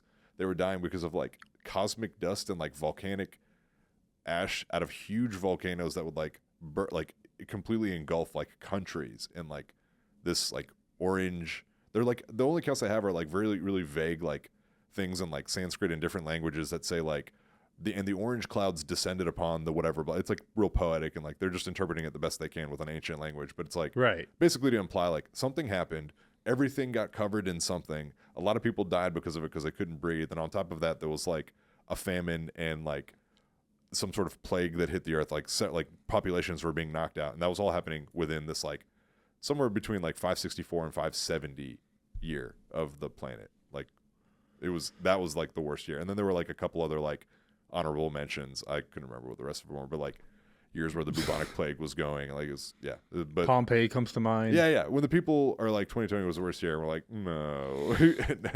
We had Grubhub in 2020. Yeah, bro. It was okay. And anybody that is going to be like, oh my God, it was the worst, blah blah blah. It may have been the worst for you. Sure. But as far as humanity as a whole, I don't think it was as bad as what you just described. Orange death descending upon the earth. Yeah, that sounds really, really bad. Versus, oh, I can't go outside without a mask. Yeah, or I have to have like a vaccine card to go somewhere or something. For the poor people that fell really ill from COVID, be it mental health or actual physical health issues that happen, and it's still lingering for some people because I still see you fuckers with masks and it drives me insane. Yeah, dude, I kind of am like, oh, all right. Dude, I was in LA last week. Yeah. And we took our kids to an indoor playground. Yeah. So they can have like a cousin day because there's like 7 of them. Yeah. And they were just all like playing at an indoor playground. And this family came in, husband, wife, 2 kids, all of them masked up. Yeah. Now, you may think that one of them might be sick or something like that. Yeah. But they looked really fucking healthy. Yeah. Huh. Okay, I'm not going to make the assumption that they weren't sick. But if you were not sick, like, you know, cancer killing you and white T cells down to like 0 or something. Yeah. What the fuck are you doing in a mask? And they didn't even have the right ones on. They had the bullshit cloth ones with like happy faces and shit on them. Yeah. So we like there are still countries that like wear masks like frequently and stuff like that, obviously, but there are countries that like they're so dense that like everyone is elbow to elbow and everyone's getting sick. Right. If one person on a train is sick, that whole train's getting sick type thing. India, China comes to mind where there's like a dense population of people in a small location, and I get that. And in the same vein as you, like when you are like you kind of side eye someone who's like seems fine but is still wearing a mask. I mean, I kind of do. I try not to let it like it takes like a second of thought for me to be like, what? All right, whatever, and I move on. But I have found that a lot of the times when people are wearing masks, they're like low key coughing or sneezing. So some people are just like, those are the people that I'm like, I don't think they would normally wear a mask, but the fact that they're in this Tom Thumb right now, masked up and like seemingly sick but being considerate, that's kind of cool. Like I think it heightened people's like awareness of like their own illness. So like less people are, maybe sometimes to a fault, and there's definitely people who have gradients of sensitivity with this when they feel like have the sniffles, they're like not willing to go out, when you're just like, you probably just have like an allergy flare up, like calm down, you don't have COVID or something like that. But and even if you have COVID nowadays, like who gives a shit? I don't. It's like, a flu. You know, like I have clients that are just like, hey, I'm getting off COVID. I've tested positive like 2-3 days ago. I haven't taken another test to see if I was like, I don't give a shit. Like if you have it and then I get it, sometimes I won't even, I probably have had it and not known and just felt a little crummy, didn't test, thought, and like was able to like keep my symptoms at bay with like a decongestant and like some sleep and fluids. And then it wasn't bad enough for me to like go anywhere to get a strep test or anything like that. So there was no viral test whatsoever. Right. But who knows if I had it or not? Like maybe I had a mild case. Like it's like the flu now or the cold. Yeah, like, who cares? Like, okay, great, you got it, but Yeah. you're not killing anybody from it anymore. And I don't know anything about like what frequency variants change or anything like that. But there were clearly some that were like worse than others that were like hurting a lot of people. But then there were also some that I think we overcorrected on, and they're just like. I feel like it's been years since any of those variants have existed. Oh yeah. All the I think the initial ones were fairly bad. I mean, people seem to be dying for some reason. But also I didn't like go personally and ask the hospitals. Well, see, as a person that's in the healthcare industry, I know from like firsthand accounts that a lot of people that were really fucked up on COVID were already really fucked up on other shit. Yeah. And COVID just kind of like straw that broke the camel's back. Yeah, it just kind of like God damn it, today words are not working for me for some reason, but that's okay. But it exacerbated what was already going on, and that caused just like a domino effect of, like you said, it just kind of like broke the camel's back. And you're like, okay, I get that, but like I don't get it now. And again, I prefaced it by saying I was in LA. Yeah. Like when I see it here in Dallas, I'm like, you might actually be sick. Yeah. And you're thinking about others. Yeah. But what a world. yeah, but like when I go to LA and you've masked up your fucking kids. Yeah. And obviously they're not sick because you took them into an indoor playground to play with other kids. Yeah. You're just an asshole. Yeah, also they seem fine and they're running around and stuff like that. Yeah, like they're running and jumping. Nobody's coughing a lung or something, or there's no, it's not a child who doesn't have hair on his head because they're dealing with cancer. All of that shit. I'm not a dick. I understand the sensitivity to that. Yeah. Like, oh, you have an immune compromised child. I'm so sorry for what you're going through. And fuck, if you need, I'll mask up around you. Yeah. Just because like being human is being human. Yeah. But if you're sitting in your car by yourself and you have a mask on, I hope you die. Yeah. There were like even in the throes of COVID when people were in their own cars and had masks. Like, see, I tried to as much as like something like that. I'm just like, what the fuck, man? Because like the moment I was away from people, even if I was outdoors and still around people, I genuinely did not like wearing masks. So like when it was no longer obligatory, I would take it off because that's just what I preferred. So when I saw that when people driving, I was like, maybe they just got out of a building. I try to give them the benefit of the doubt or something like that, and they just haven't done it yet. But I don't know. I was ripping that thing off the moment I didn't have to have it on. And I had ones that were like, I would like wash and keep because it was cheaper than buying like boxes and boxes and boxes. Oh, yeah. But then they were like, by the way, those weren't really doing anything at all, and we just kind of like did it they for were no basically reason. just, my mother-in-law got bored and like made a bunch. Yeah. Like, I mean, what else are you going to do? Like, why not? Yeah, watch TV or... But that's the whole thing about it is like, you know why, and it still kind of lingers around is because comedians still do fucking COVID jokes.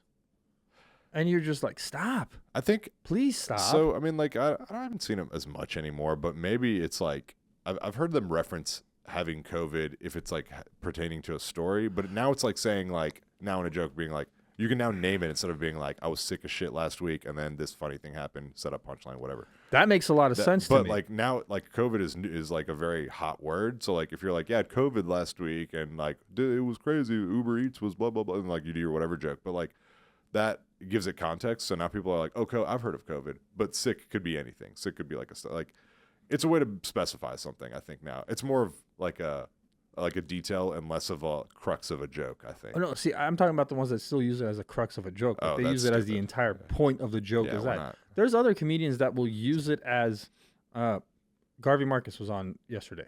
Yeah. And he has a joke that uses COVID as kind of like a reference point. Yeah. But the joke isn't COVID. The joke has to do with well, I won't ruin his joke because it's his joke, but like the joke has nothing to do with COVID. Yeah. Other than that, it's kind of a needed thing to set up the joke, but the whole point of it, the funny of it, has nothing to do with it. That's great. Do that. That's awesome. That's exactly what you're talking about. Like, it's a buzzword. Yeah, you find issue with people who are like, man, COVID was crazy, right? Yeah, those fuckers, bro. They piss me off so much. Or the ones that'll be like, well, COVID was a thing, and da-da-da. And I'm like, not here it wasn't. Yeah. It was 6 months to a year here, and everybody fucking stopped caring. I had a whole joke about like nose swabs and like finding a new kink by way of like getting my first like COVID test and being like, oh, I guess like being fucked in the nose. Like it was just a dumb throwaway joke that I was honestly just doing during COVID shows. But and that's funny. Yeah, but I also haven't done it since like. And then you stopped, right? You're like, yeah, because like Bill Clinton's no longer in office. I don't need to be doing Bill Clinton like it's the moment has passed. Wait, like you're not doing Monica Lewinsky cum stain jokes anymore? What are you talking about? Honestly, we should dude. I did go back in like old, like years ago, like free writing, just like bit ideas that maybe I never even took to the stage, and I pulled a couple out, and it's like stuff that I'm running at open mics and stuff right now, and some of it is not going very well, but I'm still figuring out if it's good or not. But it is stuff that was like, it's a lot earlier writing of mine, and I'm just kind of like, let's kick this around, see what happens. But I might go into older notebooks and see what happens, because I probably had some pretty dumb ideas I wrote when I was like drunk or high at a mic, and then have never revisited it, and now I see it in like a new lens. But that's what it was. Like I saw stuff differently than like the tone that I wrote it in. So I was like, this is entertaining to me. Right now, kind of like if you look at revisiting an old joke book makes a lot of sense, because a Clinton joke may have kind of died out 3 or 4 years ago, but after Epstein Island and all this shit, Yeah. it's so relevant. You can talk about it's Clinton so now. goddamn relevant right now. Yeah. Like there was relevance to it when we had the 2016 election because Trump was fucking with Hillary the whole time. Yeah. And then you can bring up old Clinton stuff because like it was in the zeitgeist again. And then it kind of died off in 2020 because Clinton's had nothing to do with the election happening at that point. Yeah. And now you're just like full force, bro. There's like Yeah. Clinton Paytons and shit in Yeah, Epstein Island, and you're like, let's fuck with this. Yeah. So that's kind of interesting. Let's talk about your year in review at this point. I think we spent about fucking hour and a half talking about other stuff. Yeah. We can talk about how Italy and politics. I know, like, but that's kind of the whole point of this. Yeah. Is like, hey, you went to Italy in the last year and you had these beautiful experiences and all this fun stuff. Did a bunch of other like I don't know. So if, I guess a year from in the past year, I don't remember if I had worked with like Harlan Williams in that time. Probably, I think it was last November. I got to see Harlan Williams after you and I had done our first episode, and I remember the night I got to see Harlan Williams. He was at Addison Improv. I didn't work that weekend, I don't think, or did I? I don't remember. I don't know if I did. You did, because I remember a conversation I had with you. Maybe I had a guest spot. Yeah, because I have a picture with him at Addison Improv. I had a conversation with you, and you weren't the only one that said this, but everybody that I talked to said, dude, every fucking night has been different. Yeah. He's like, he doesn't repeat the same shit. No, he has a few key points. Yes. He has like 10 key points, and then But that's not an hour. No. That's not an hour and a half. The rest That's not of the what time he's it's doing. just him being awesome. Yeah. And if you're, especially if you're a big fan of his growing up, watching him fuck with people is the best, because he's just like, he's still he's pretty endearing and pretty lovable. He's also really nice off stage. Like, he's one of the funniest fucking people. I've seen him 3 times now. I got to see him at Addison, got to see him at Skankfest, and I got to see him, I think he was at Hyenas recently. Yeah. And, or was it Addison again? I don't remember, but I saw him twice in Dallas, once in Vegas. He was at Hyenas after that. Hyenas, right? Yeah, I saw him at Hyenas. And it's never the same. Yeah. Ever. Except for, hey, guy, you all right? How's it going? And then he just like starts fucking with people. Yeah. And I remember our conversation very briefly, and you were like, dude, it's never the same night. He's like, this is the funniest fucking thing in the world. It's like, it's never the same. He's the best, yeah. And like, if you've ever seen live comedy, to say that he only's got like 10 points that are kind of like reoccurring themes, that's not going to fill up a headliner's hour. Dude. Also, there's no way. I don't know that for a fact. I don't know how many written jokes he has. That's just, I mean, that's a guesstimate. I just know. No, I obviously nobody's going to hold you to this. It's like, it's 14, it's not 10, you dick. Whatever. And also, he was like I said, he was changing everything. But there were even some riffs that he would repeat because he knew they would get reactions. Right. And those are kind of what I'm referring to as like points. But other than that, like other than like the aces that he had, like, 10, 12, 15 of them, the rest of the time it was just no holds bar, whatever the fuck was that. If someone would get up, he'd like lay into them. He would talk about, he had a few things that he mentioned about Dallas, like regional jokes. Right. That he will do every time he comes back to the Metroplex. Or I don't know if he does them in every city and he just kind of relates it with that city, but like they're pretty just like very high level, just like easy jokes, fun stuff. Well, it's smart comedy though. Because it connects with the crowd at, like, you can't talk about something highly specific to California or New York. But when you talk about Buc-ee's, let's say, everybody and their mom knows Buc-ee's, especially in Texas. Yeah. We're all very familiar. Or you talk about HEB, we all know what a fucking HEB is. Or people who have been here before, they know. Like, right. Or driven through to Austin or something like that. You've seen a Buc-ee's before. Yeah, you have to, because you're like, why am I going through a city block worth of gas station? And it's a gas station. Gas station is 2 acres big. Yeah. You're like, why are there 170 pumps? And they're all being used at the moment too. Yeah, you still have to wait. It's the fucking wild thing. It's like anytime I pass a Buc-ee's though, I go. It's like you have to stop. Automatic. You Yeah, have to at stop least get at like Buc-ee's. a bag of beaver nuggets and then like something I haven't tried before there. I know it's sacrilege, but I'm not a big fan of the beaver nuggets. No, I don't care. But they have so much other stuff that's so good. Their beef jerky's amazing. Yeah, I've got their that. baked goods are fucking amazing. Sometimes I'll get their brisket sandwich, or like if it's lunchtime, I'll get like something from like the hot section, and then I'll get like a couple bags of beaver nuggets and like some chocolate or chocolate covered cashews or whatever, and then just fucking leave. Which, if you've never been to a Buc-ee's, take the largest gas station store you've ever been inside of, multiply it by a couple of thousand, and then you're still not there. No, 'Cause You could not walk through the whole thing if you wanted. it could take you hours, Just literally the hours. candy side. And some people do like hang out there for a long time, kill a lot of time on their like road trips and stuff like that. It's kind of built for that. You can, Yeah, you can it makes sense. You can eat and then eat outside at some of the tables and then go back in and look at some of their merchandise and then go get some snacks and then get back on the road.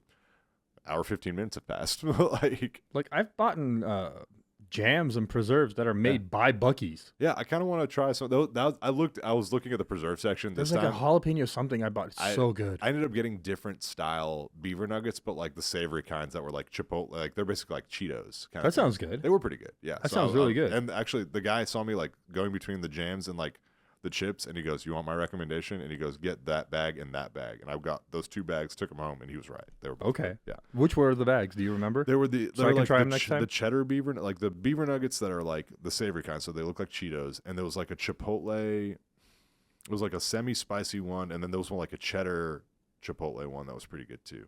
Those all sound very good. Yeah, They sound delicious. They were not like the salt and vinegar ones, like the ones that were like it was like an orange and a yellow bag. But they were like right by the register and stuff like that. So, That sounds that was awesome, good. man. Yeah. That And then sounds really good. outside of working with Harland, I did a couple shows with Rory Scovel. That was super fun. Did some and friends. Did some fun weekends. At Hyenas Improv. I don't remember if this was the year I worked with Jessie Curson too. She was really cool. I don't remember. Um, I do know that seeing you perform after the first time I saw you perform, which was the day I saw you perform, is when you were hosting, I believe, for Ari Shafir. That's the first time I saw you at Addison, was it? Mm-mm. Was it Hyenas? Hyenas, yeah. He was at Hyenas, that's right.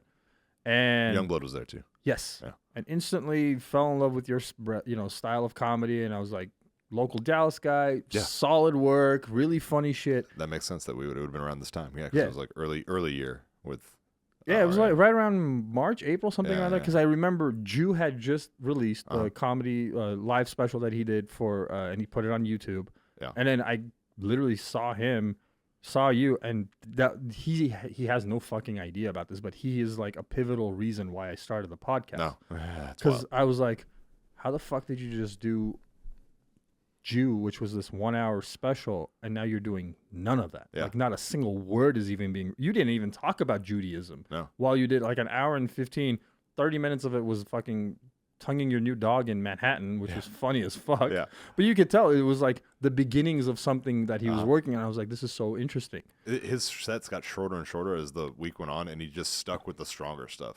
It was awesome. It's crazy how he works because like it looks effortless on his part because he's so like nonchalant about stuff. But the first night, what night did you go? Do you remember? Was it Thursday? Because he did Thursday through Saturday. It was Saturday. Okay, It was a Saturday So night I was there. On Thursday, it was sold out still, and it was like 90 minutes, almost close to 2 hours. It was Wow. Like, it was somewhere between like 90, an hour 45, something like that. It was a long show, and it was like I had to get up and work the next day, so I was like, ugh. But then the subsequent nights, both shows were like right at an hour, north of an hour, maybe an hour 20. And then like by the time maybe on the show that you came to, he was a little long, but like there was definitely a show on Saturday where he was like 58 minutes, like right at an hour. Like he got off kind of when he wanted after he like truncated a bunch of stuff. And I don't know how much of that stuff he's still doing, but like he had a lot of fun stuff. I think he kind of kicks around a lot of different things. I can't tell you how long he actually went for because I was fucked up on mushrooms that night. Oh, nice. So allegedly, Yeah. it was not in the state of Texas. You can't prove that. Yeah, Yeah.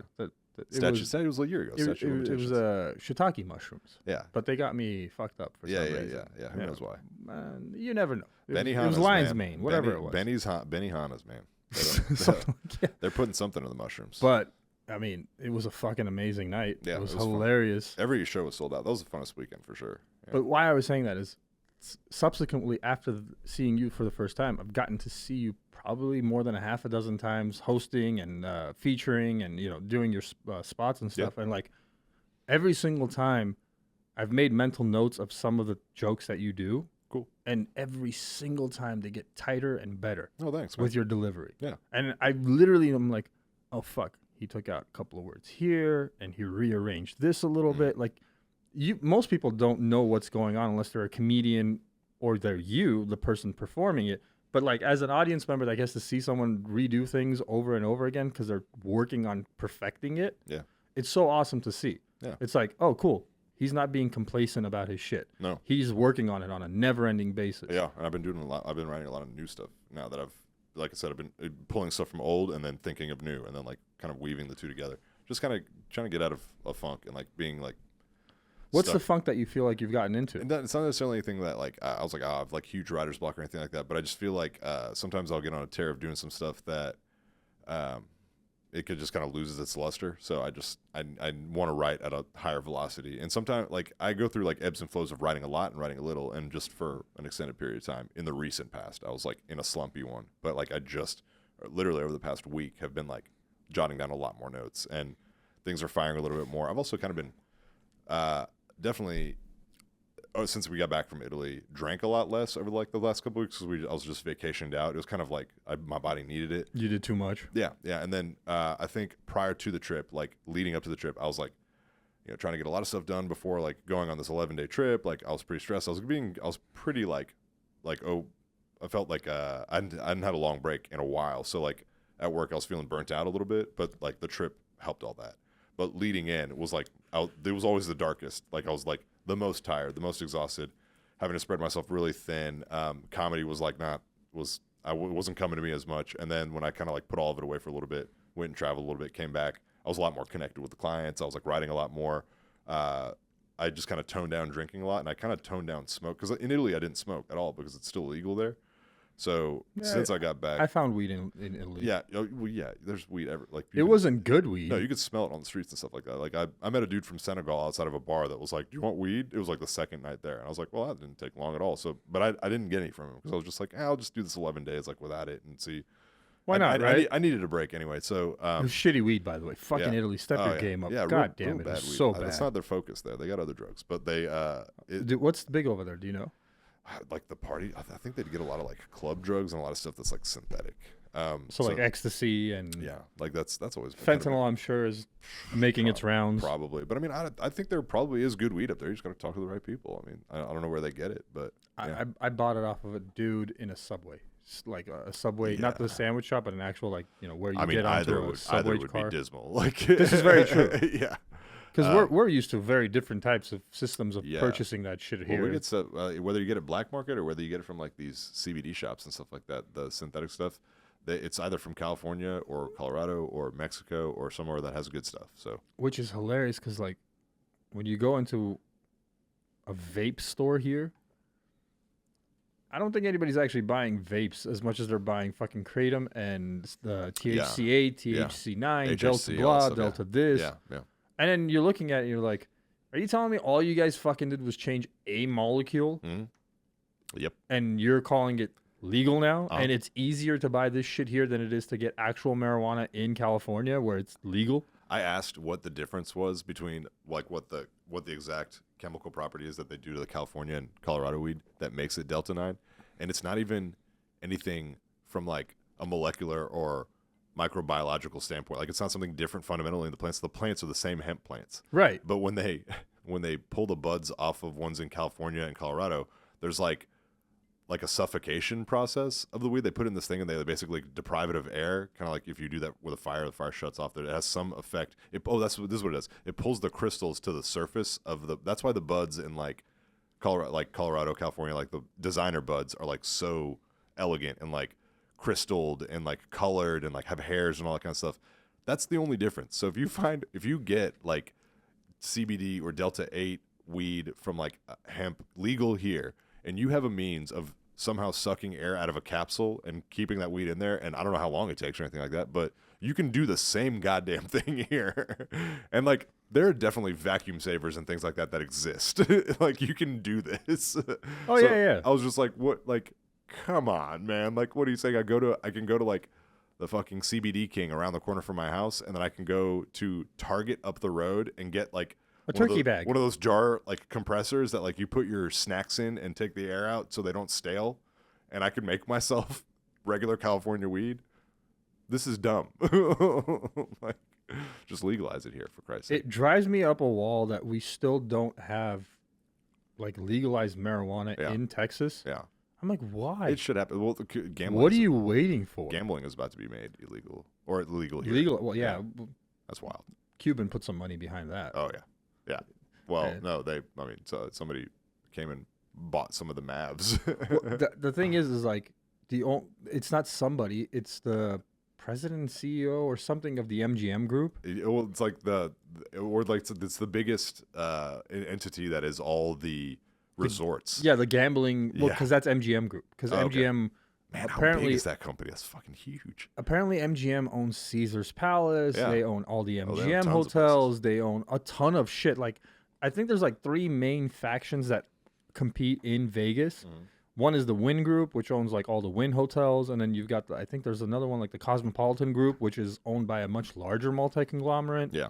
And then you've got the MGM Group. Yeah. Where you're like, the movie studio? Yeah. And they're like, yeah, those guys. And you're like, oh, I wonder why they put their money into Vegas. So I also think that there's like been this is all just hearsay and just responses. All of this is speculation, folks. None of us know anybody in the gambling industry. We don't know Mark Cuban. We're just fucking having we're just having a chat. This is the comment section in an Instagram post that I'm deducing this from.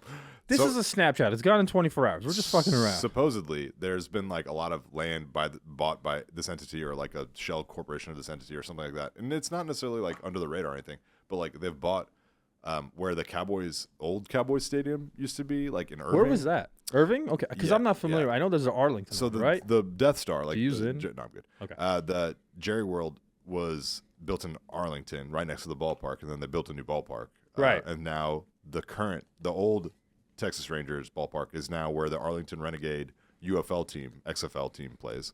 Okay. So the new Cowboy Stadium and then the old Cowboy Stadium, I think is still existing. Like the stadium is still there and like the grounds, the parking lots, and all that stuff. But I think that whole area has been bought and is projected to become like a casino resort style thing. I thought it was supposed to be where the Mavericks are currently playing is going to be rebuilt into like the AAC. I may have misread the article, and you may be more correct than I am. That'd be a casino very close to my house. But from what I understood, Cuban sold off his majority stake of the Mavs. Yeah. With the kind of like the contingency is that we're gonna build out a hotel here. Yeah. And we're gonna build out residential and a new stadium and the whole casino and like all of this shit. So where's that gonna go? The AAC is between a shit ton of buildings. I have a feeling they might be buying a shit ton of those buildings because they might be like corporate buildings that are having the same experiences that are here. Like they're vacant. Yeah, because they're vacant. Ooh. If they're like Scandalous. 60-70% vacant and nothing's happening with it. Yeah. And I have a feeling Cuban's going to be buying a ton of those buildings. I'm good. Himself. I'm good with this. I have no problem with it whatsoever. I think it'll be fun. I don't give a fuck about gambling, to be honest. I'll gamble when I want to. I don't have like a problem. I can stop at any time. My wife and I have been to Vegas multiple times where the grand total together accumulatively has been like $200 played. Out of all of the gambling I've ever done, I'm probably just marginally negative because I definitely have lost more than I've won, but I'm never really putting up like big money stakes. Like I'll lose a couple hundred here and there. I mean, I'm close to 40 fucking years old, so when I started gambling at 18, I wasn't even 21. When I 16 to be completely honest with you, playing fucking nickels and penny slots in Vegas because I had a full beard at 10. So nothing matters anymore. Yeah. Nobody questions you. I was able to do that on cruise ships too. Like nobody questions you, especially. And I knew the trick back then. This is like this is AOL time. This isn't like fucking high speed internet. Yeah, we're time. around the same age, man. I'm so, 38. Yeah, you're 38. So I'm 38 also. Yeah. So we're pushing 40. Yeah. So you remember a time where nobody had a cell phone camera to fucking videotape you know, and fuck with you. Yeah. So all you had to do in Vegas was sit at a fucking slot machine, look confident, and order a drink. Yeah. The second they give you a drink, they never ask your ID again because now they fucked up. Yeah. Yep. They broke the law just as much as you broke the law. So they never fucking questioned you anymore. Yeah. And I'm talking about a time when actual pennies and nickels came out of a machine when you won. Yeah. That shit was hilarious. They had these buckets that you had to fucking grab. Those are so like, and people would like steal each other's buckets. Yeah. Like Yeah. But that's what I would always do is I would start out at a fucking slot machine, get a drink, and then move on to the table because I would sit down at the table with the drink. Yeah. And they knew this was like a hostess drink versus a bar drink or a hotel room drink. So I was like, all right, well, this guy's fine. He can play. You got that here. But I would say from the age of 16 to 38, maybe a grand total I've lost $5,000. That's not bad. 10 grand. Yeah. I mean, if you're talking about years and years, but you're not gambling that much when you go. No, you're not gambling playing shit. a few $100 and then just like going and doing the rest of the Vegas. Because I would lose interest in it. Yeah. Yeah, I get bored. I like gambling when it's like a big group of friends at a craps table or a roulette table, and Yeah. you're just like, or a blackjack. You're just having fun together, Yeah. like a communal experience. But like to sit there by myself, Oh and just no, be like, I would. let's do this. I gotta was always fucking pay gambling the with- mortgage. I was almost no way. always gambling with friends. Yeah, you were talking about like compulsive gambling. I was always there, like either with friends or with Katie or something like that. And we're just like, Yeah, it's we were very ready, different we were ready to experience, lose right? this $200 that I'm holding right now. But like, also if we don't and we go up, then I'm cool. Once I get up to like, once I double or triple what I got. Sometimes I just pull out for that night, and then maybe I'll like go back and play another 100 another time. But I'll go spend the money that I just made. Yeah, Yeah, my whole thing was like I would designate a number in my head. I'm allowing myself to lose this much money. Yeah.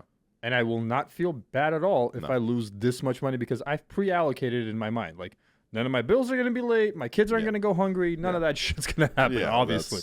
Yeah. And you're like, okay, cool. I played $200 and lost $200. Bye. Yay. Yeah. I did what I was meant to do. I'm going to go eat now. Yeah. And if I won the money, like if I won $400 or $500 or whatever, I'd be like, okay, let's go shopping and buy something with this or go buy food or whatever. You know, like I didn't want to spend all of it on gambling again. Yeah. I was like, this is fun.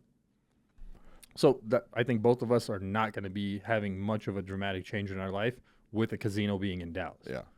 I do get the feeling a ton of people are going to lose their fucking Oh, yeah. everything. That's going to be funny. Everything else. Because they did it to themselves at that point. It's kind of like this was an avoidable thing. Don't try the drug if you know you're going to abuse it. Right? Yeah. Exactly. Yeah, I completely agree with you That's on that. the reason. Like I have not touched or will not touch cocaine because I was like, I remember liking it a lot. So if it's around, I'm like, I don't need to be in the screen room. I'll see y'all later. I'm exactly the same way. I Yeah. liked Coke too much. Yeah. And I know exactly the day I stopped doing Coke. Yeah. It was the day my second son was born. Yeah. So September 29th is the last time I did Coke, and he will be 9 this year. Yeah. So I'm fine. Yeah, and I also don't like. It's not like a struggle. Like I've even been around it and continue to be Oh, around yeah, it, yeah, yeah. and been like, I just have no interest. Like, None whatsoever at all, because I also remember the person I was while doing Coke. Yeah. I was like, I fucking hated you. yeah, the And I'm come down sure for me. other people hated me too. Oh, And yeah. I'm like, I don't want to fucking do that I shit don't think anymore. I was ever. I use it for such a like flash period of time. Like it was so quick, and I got off it so fast that like it. I don't think I really did a lot of. I mean, I was definitely doing damage to myself, staying up all night. But like, if anything, I would like share it with people, and like it was fun. But I didn't. I was doing more damage to myself and like my bank account than anything. Yeah. Like I was going bankrupt doing that. I shit. think you and I maybe probably had like the same year Yeah. of like fucking with Coke, and then also something triggering in your mind going like, I like this too much, Yeah. but I need don't to like stay it away for from any Yeah. good reason. Yeah.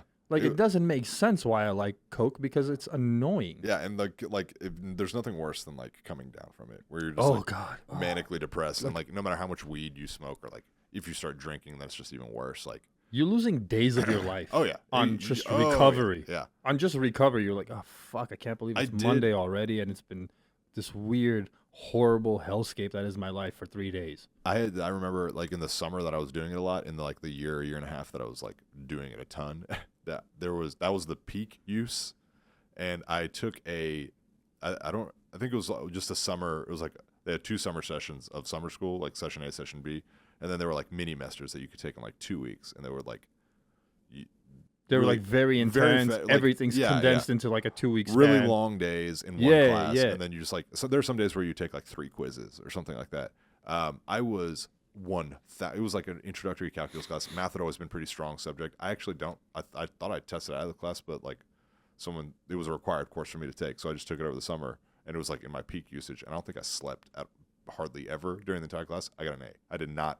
I did really well in that class still, and I was like sweating from like still being on amphetamine, and like I was like in the back of the classroom like visibly withdrawing, and people were just like, all right, it's test day, and I was like, yeah, whatever, I'll just like do this real quick, and then I'll like get an A on it, and I'd be like, I don't know how I did that. And it was the weirdest time, because it was the same summer that my friend just bought a shit ton of other illicit drugs, and he was like, I don't know how to move these in College Station, and they were the type that I was just like, I don't know anyone who does these, man. Like, what the fuck are you doing? What did he have? He had a lot of ecstasy, and I think he had like, I don't think he went through with the purchase, but like this is like over 10, 15 years ago, but like Statute of limitations yeah, is gone. That guy is the And guy also, that had I the didn't- drugs. We're not mentioning him by name. I didn't buy any of it. I just helped him move everything he had, but he had those.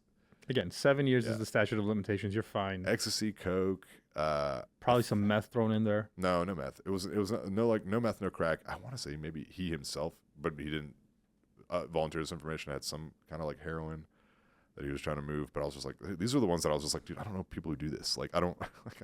Usually, I'm not friends with a lot of heroin addicts, but if I know anyone who casually uses, I have no fucking clue they use. So I've never heard of anybody casually using heroin. There are people who use it for years and are totally fine. Like they know how much to dose themselves with. It's like a medication, but like it's also killing them. I feel like there's a vast majority of people that can't do what you just said of like being functional on heroin Yep. or being functional on long-term coke use or meth use.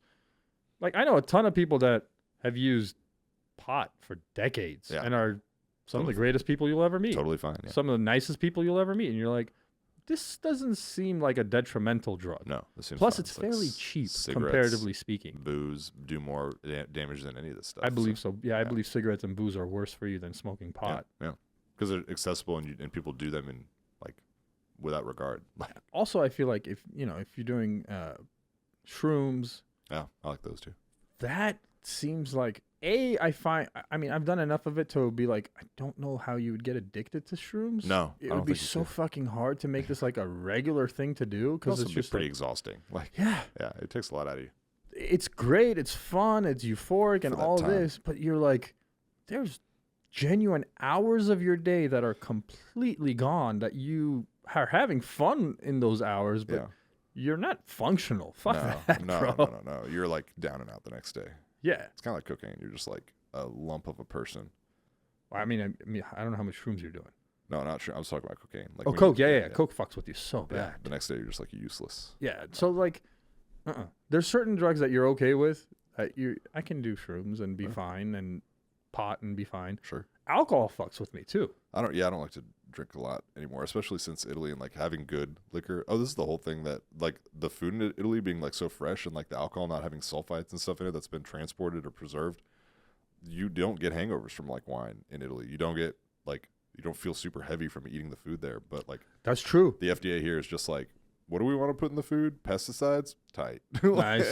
Like, what percentage is going to get cancer? Oh, that's fine. We'll make money on the cancer drugs. Negligible. Too. Yeah, exactly. Yeah, we'll make. Because it's the Food and Drug Administration. they have to worry about both. Yeah, they should be separate. I feel like. Yeah.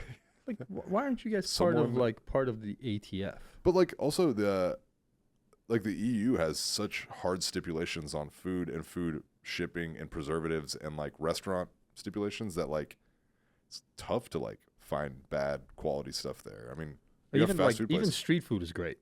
You street food because they most likely get fresh ingredients, and even like I've heard that we didn't go to like McDonald's or anything in Italy, but like I've even heard that like supposedly the food, like the tomatoes that they use for the various sandwiches are still like sourced from farms nearby. So like the quality is not as bad as it is like something that's like shipped in from like. I mean, I don't know how they do it here with fast food. I'd imagine like I don't know what percentage of fresh ingredients are going. Probably not much. Zero? Yeah. Zero seems like a good, safe. Solid number. Zero seems safe. Yeah. Maybe 0.1% is a fresh ingredient. Like the tomatoes, the tomatoes only. Well, even so they look real. Even the tomatoes. Did you know McDonald's is the largest buyer of tomatoes in the world? That doesn't surprise me. They're the largest buyer of tomatoes, potatoes, cucumbers, lettuce, and they own most of the companies that actually produce this shit. Mm-hmm. And it's not done like it's not some dude in the middle of the country with his, fucking hoe and just like cultivating the land. Industrial farming now. Yeah, it's industrial monocrop farming, and it's just this disgusting business. Yeah. And that is going like all the preservatives and shit. Oh yeah, because they need to make the stuff last and get all everywhere from California or wherever it's farmed all the way over to New Jersey. Like, oh yeah, and it's on a truck, it's on an airplane, so you're looking at least a week of travel until it gets from point A to point B. Yeah. So how are you gonna make that tomato last when a tomato on your countertop will go bad within days? Right? Yeah, like exactly. If you were to go like a farm, like a community farm, and pick a tomato off, you got to eat that tomato like fairly soon. Once you take it off the vine, it's gonna die. Oh yeah. Yeah, because it's meant to. Yeah. Its entire process of decomposition is so it can go back and give nutrients to the land it came from. Yeah, true. And then we're just sitting there going like, but why is it going bad? Yeah, It should I need a last tomato. forever. I want to see a tomato that lasts for 12 weeks. Yeah, Fuck that, I don't too, want man. anything going bad in my food. What are you Yeah. talking about? These need to last me forever. Yeah, but there were countless times in restaurants we would see an employee leave and come back with like a banker box of ingredients that they got from like a local market because like they just ran out of like mozzarella or they just ran out of olive oil or something. So they go, they literally buy it and they just bring it right back. And Yeah, I'm they'll like, go across the street or something they're to not the, like- to there's the not like oil a- vendor. yeah, especially since like there are no cars in Venice. There can't be like a Benny Keith truck pulling up in front of a restaurant like unloading pallet after pallet of ingredients, right? Yes. It's kind of the fun of, especially like when you said, like I stuffed my face when Yeah. I was in Spain or in Italy, and you didn't get this bloated, Yes, heavy yeah, feeling yeah, afterwards. You're just exactly. like, did I just eat a pound of pasta and I feel fine? Yeah, What's feel- going on? Feel great. We're walking around. Like Yeah. we're going to see the Coliseum now, and I just had like an entire bowl of carbonara. And you're just like, why? Why are we killing ourselves in the United States? What Now, the fuck is going dude, on? I thought about that the whole flight back. The whole flight, like 12 hours. I was like watching a movie and also like intermittently pausing and being like, God damn it. Like now I have to go back to like food that's going to murder me. Which you can get great fresh ingredients here too, but it's just so much more It's expensive. hard to find too. Like you have to literally go to farmers markets sometimes and go to someone who picked this stuff and brought it to like the farmers market in downtown. And even still, like who knows like what kind of pesticides or how big their farm. It's so up in the air, and that's just the fact. There's no transparency in Italy and presumably in the EU. There's a lot of transparency. Like their menus list all the allergens. All the menu items. All the menu items have like, so it'd be like 1 through 16, and then like 1 is like gluten, 2 is dairy, 3 is egg, 4 is nuts or something like that. Those are actually like some of the big ones up top. But they also had like random ones like gelatin or pork product, or this is like non-kosher. Like they had other listings for like various things. So like every menu item had like 1, 3, 7, 5, 8 or something like that. And then you look at the key, and if you were trying to avoid dairy, then you avoid the number 3. You avoid this one, or it was very clearly listed. So like if whatever is gonna make you sick, you don't have to eat. If you had intolerances or allergies, you would not have to like preface the waiter. You would just look at the menu and order what you could. That was it. And it was so easy, and it was like way cleaner. So Nice, Yeah. very nice. Oh man, Yeah. this country, let's go back to Italy. yeah, has a lot of things it needs to fix. I'm going to Spain. I'm going. When would that be? Would that be this year or I next year? want to try to attempt to go this year, but the Italy trip was pretty expensive, and it just kind of depends on what I'm doing this year, and if I'm able to kind of. The Italy trip was funded before we went, but then was kind of made more fun because I kind of had like a little windfall of money with some like commercial shoots and like acting gigs that like paid really well and like had buyouts and stuff. I saw that on you. Yeah. You were posting some stuff on Instagram where Yeah. you were like on the set and doing Yeah, stuff. those are that like seems various fun. like small commercials, but there are also ones that like got picked up or rebought or something like that we've shot years ago that continue to run and just like they're Or like residuals coming in yeah, for like that? like SAG, mostly SAG jobs, like union jobs and stuff like that have the residuals. But yeah, that's like a little extra chunk of change, and then you can spring for some nicer stuff when you're traveling and stuff like that. So Hell yeah. yeah, it was so like, if something like that were to come up, then I can kind of speed up the planning of a trip because I save some and then some I kind of allocate for like fun shit, right? Because I don't think that we should die with trillions of dollars. I mean, you can leave whatever kind of state you want. I'm not going to tell people how to do their business. If I amass that amount of wealth and have millions of dollars because I can't spend it fast enough, great. But like, I also am cool dying with the tank on E. Like, if I leave nothing to no one, unless I have kids or something like that, I would ideally like to leave something. But like, even then, still be like, y'all figure it out. I did. Like, Do you have? no, I guess my perspective would definitely change if I had kids. I know you have kids. Do you guys want Yeah, I mean, we passively try. I mean, we're in our late 30s, so it's kinda passively try? yeah, I mean, like we pulled. That's the called goal being is- married. yeah. It's like passively Yeah. trying. So like, I don't know. If it happens, great. If not, then I think we're both kind of like okay in both realms. Okay. But yeah, it's Different way of thinking, huh? yeah. I mean, Our parents' generation would have never thought like that.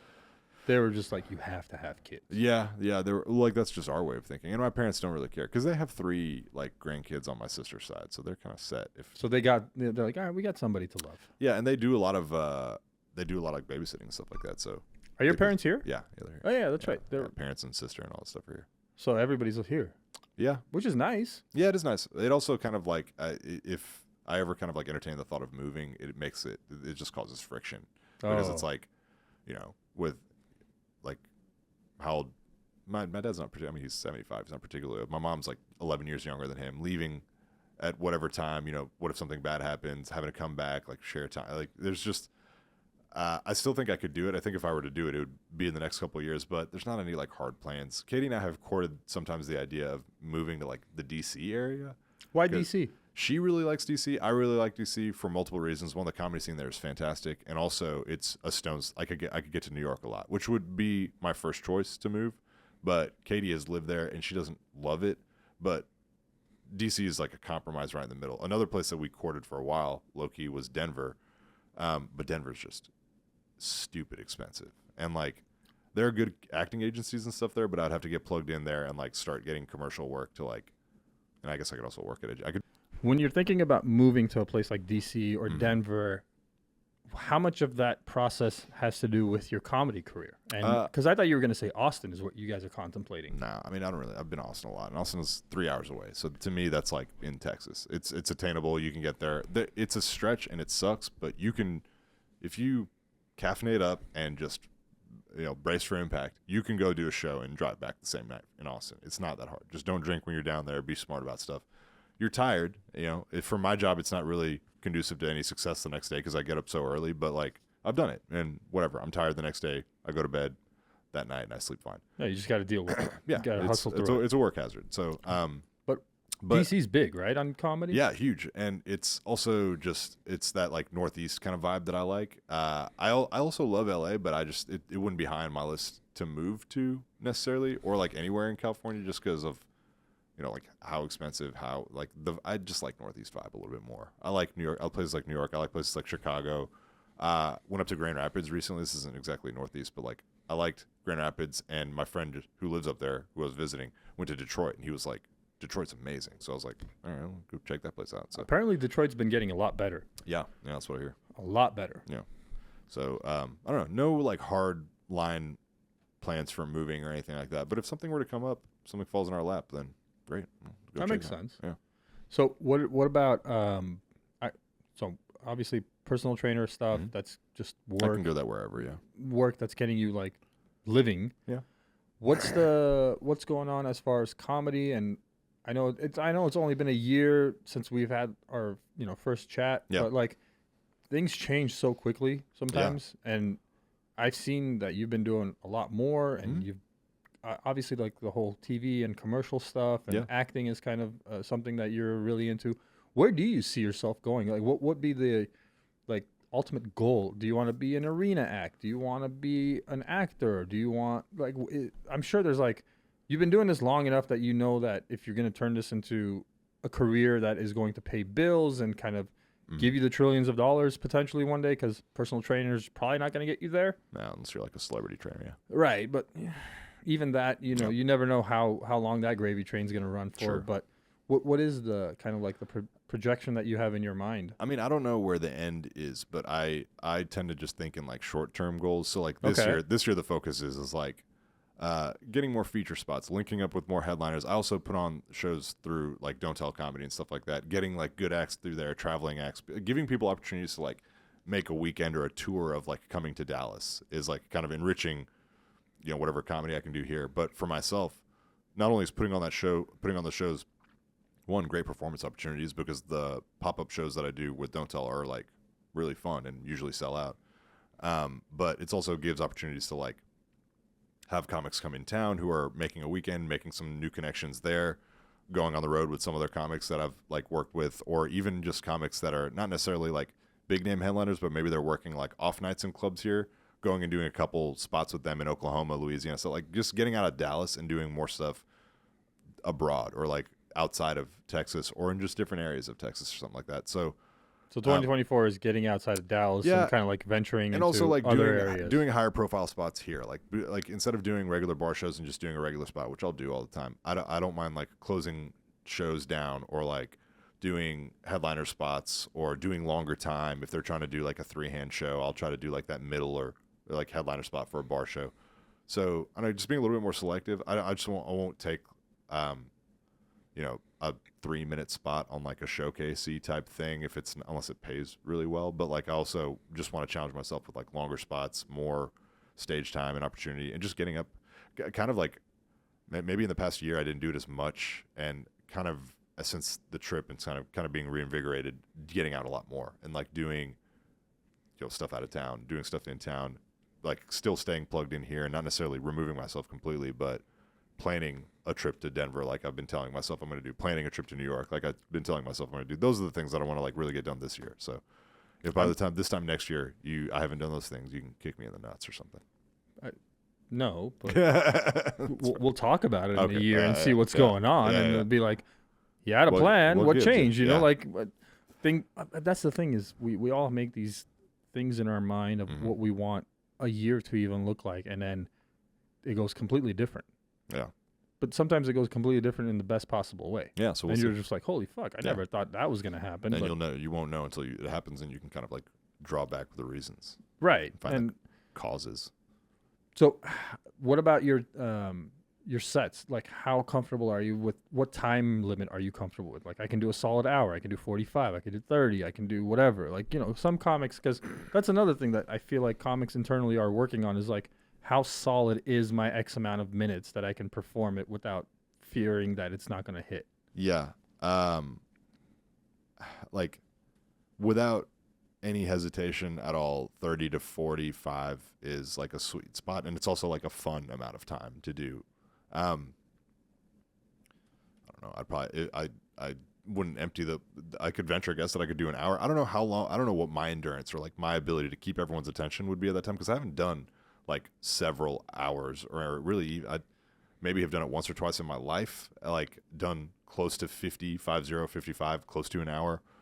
For like a handful of shows at various times in the past 10 years that I've been doing it almost. So, and some of that stuff was like kind of obligatory. Like the show just needed time to fill or something like that. And you just kind of like just cobble together what you can. But, I mean, 30 to 45 minutes without flinching of stuff that's current that I'm doing now. And then like with going back and looking at old stuff. Now the objective is really trying to get something that's like, I have like a host set that's consistent. A couple host sets that are consistent based on the flavor of the room, a couple feature sets that are consistent, and then like if there comes a time where I want to record something professionally and I don't know that I'd really want to do it myself, I'd either want to like team up with a production company, low-key, and this wouldn't be this year, this is like bigger picture. We're talking about a special kind of a thing? Yeah, but like not necessarily even like something that was self-produced, maybe something that's like produced through like a company that like, it puts it out on a platform that has a huge following where a lot of eyes would get on. The problem with putting it out on a channel myself is if my channel doesn't have anything going on it and doesn't have a lot of traffic, then the special is going to fall flat. But there is something to doing it yourself and like getting that one out there and then like seeing kind of where you can go, because you learn a lot doing that kind of stuff. I'm sure Lawrence learned a lot doing that special, even though Travis probably did the most of the heavy lifting of like putting everything together and stuff like that and editing and all that stuff. So something like with whatever sets that I have that I feel like are strongest, drawing the best through line and then recording something. I don't even necessarily want to do a long one. Like a half hour, 45 minutes would be fun to record. But I think who did a 30-minute recently that I saw? Dave Attell did like a 37-minute one, and then he had to fill the last couple minutes with him playing the recorder. It was fantastic. I haven't seen Dave's yet. Yeah, I'm sorry. I've kind of been saving it a little bit. Yeah, sorry. No, I'm still gonna watch it and for the enjoy record, it. That happens amidst the set, and I won't even do any of the clips that have come out are fun, but the whole special is like nonstop. He's such a sharp writer. Well, yeah, it's Dave He's Attell. the best. It was, and man, it was so fun to watch. Did you watch Insomniac back in the day? Yeah. His show? Yeah. Dude, I love that Yeah, show so much. Yeah. I've been a fan of Dave for like forever. I could only watch it in college because that's like when I got cable. Yeah. Okay, yeah, same thing here. Yeah. But one of my favorite things that he ever did was bumping mics. Oh yeah, Like, that was so good. with Jeff Ross. Yeah, him and Ross on the stage and just fucking around. That's great It's the funniest thing in the world because they're good at it. I like the back and forth between them, and it was really good. But I've seen Dave, I think at Gotham once when I was in New York. He just randomly popped in and just had the entire place in stitches. Sure. He just fucked around for like He's 30 minutes and just like the best. But yeah, so it doesn't have to necessarily be an hour to be great. I mean, I don't know, sometimes man. TBD. We'll see. I mean, I remember like the HBO 30-minute comedy specials, like half-hour comedy specials. Those were great. Yeah. Comedy Central used to do 30-minute specials. They those still were do great. sometimes. Netflix has got like the stand-ups. Those are all like 32 minutes or something. Yeah, that's right. That's right. But we'll see. I mean, I don't know if a pipe dream goal would be like a production company like that. Like I get to a level where like you get noticed by Amazon or HBO or Max or HBO Max, whatever it's called now. Shit, man. Even like recognition from somebody like a YMH studio. Tubi or Like- WME, like having representation that like would have you doing a lot of things. I guess the main priority would just be getting on the road and doing more here and stuff like that. So I think that's one of the issues with Dallas-based comedians is like exposure is sometimes a problem because a bigger name may not see you here. Yeah. Whereas maybe like in Austin or in LA or in New York, you might be at a comedy club and Mark may have just been in the back sitting there and goes like, hey, that guy's really fucking funny. Yeah. Gets to know you, takes you on the road or something. Yeah, you know what I mean? And then now you've started to kind of build a bigger following because you're on with somebody that's much bigger. Yeah, true. And that can be very interesting. Yeah, that's all. I mean, that's also like a sub goal. Like with all the headliner spots you do, or all the spots you're opening for headliners, you know, if you click well, why not go on the road with them? And it seems like you're clicked up with a couple of people that are in town here. Yeah, definitely on the way up. Yeah, Youngblood is one of those people. Yeah. Liz is obviously a very well established comedian. yeah, I'll be opening. She for has her a when she's great here. following, but she's also still on her trajectory up. She hasn't plateaued in any sense of the word. She's like climbing steadily. Yeah, it's like really fun to watch her like succeed. She's great too. She lays into me whenever I'm like not doing what she thinks I should be doing when I open for her. She's really nice, but she's that type of comic. She wants to give like advice. Are you opening for her in June when she's here? I think so. Yeah, I talked to her a couple of weeks ago. She might be having some time to come by and do a round 2 for the podcast, which would be so fucking amazing. Nice, yeah. But yeah, I can't wait to see her live, regardless of her doing the she's podcast or not. She's awesome. Yeah, I'll be there. So I'm gonna see you again. Oh yeah, brother. That was gonna be so much fun. I might have some new stuff whipped up by then because I'm like cooking on some different stuff. But yeah, You got some interesting shit you're working on. Yeah, just based on reading old shit and some new stuff, like stuff from Italy and stuff. Just thinking about like recent stuff now and reflecting on like American culture versus other cultures and like. So this is definitely a question I didn't ask you in our first podcast. I was thinking about making sure I brought it up on today's just like the recap of what's your process. What's your how does it go from idea to stage, like the entire thing? I'm a bad like formulaic writer. Like I don't follow. Like I'm not someone who just like writes a setup and a punchline and then goes and tries it on stage. I have a premise and an idea and I float it with too many words the first 10 times and then I can cobble it down to what's funny and then it's just repetition. It's a lot of writing from the stage, which is I don't know, to some extent sometimes it takes longer. I don't know if it takes longer, if it's like more constructive, but like. So wait, explain writing from the stage. Like I have an idea and then I'll go on stage and I'll try it and most likely it will be tepid or it won't be that great. Or sometimes it's a really fun, like it's a very relatable idea from the jump and then I know I have something that's fun to kick around and the bit just falls together faster. But on the long end of things, you'll try an idea out. It won't really land. You'll try to figure out why.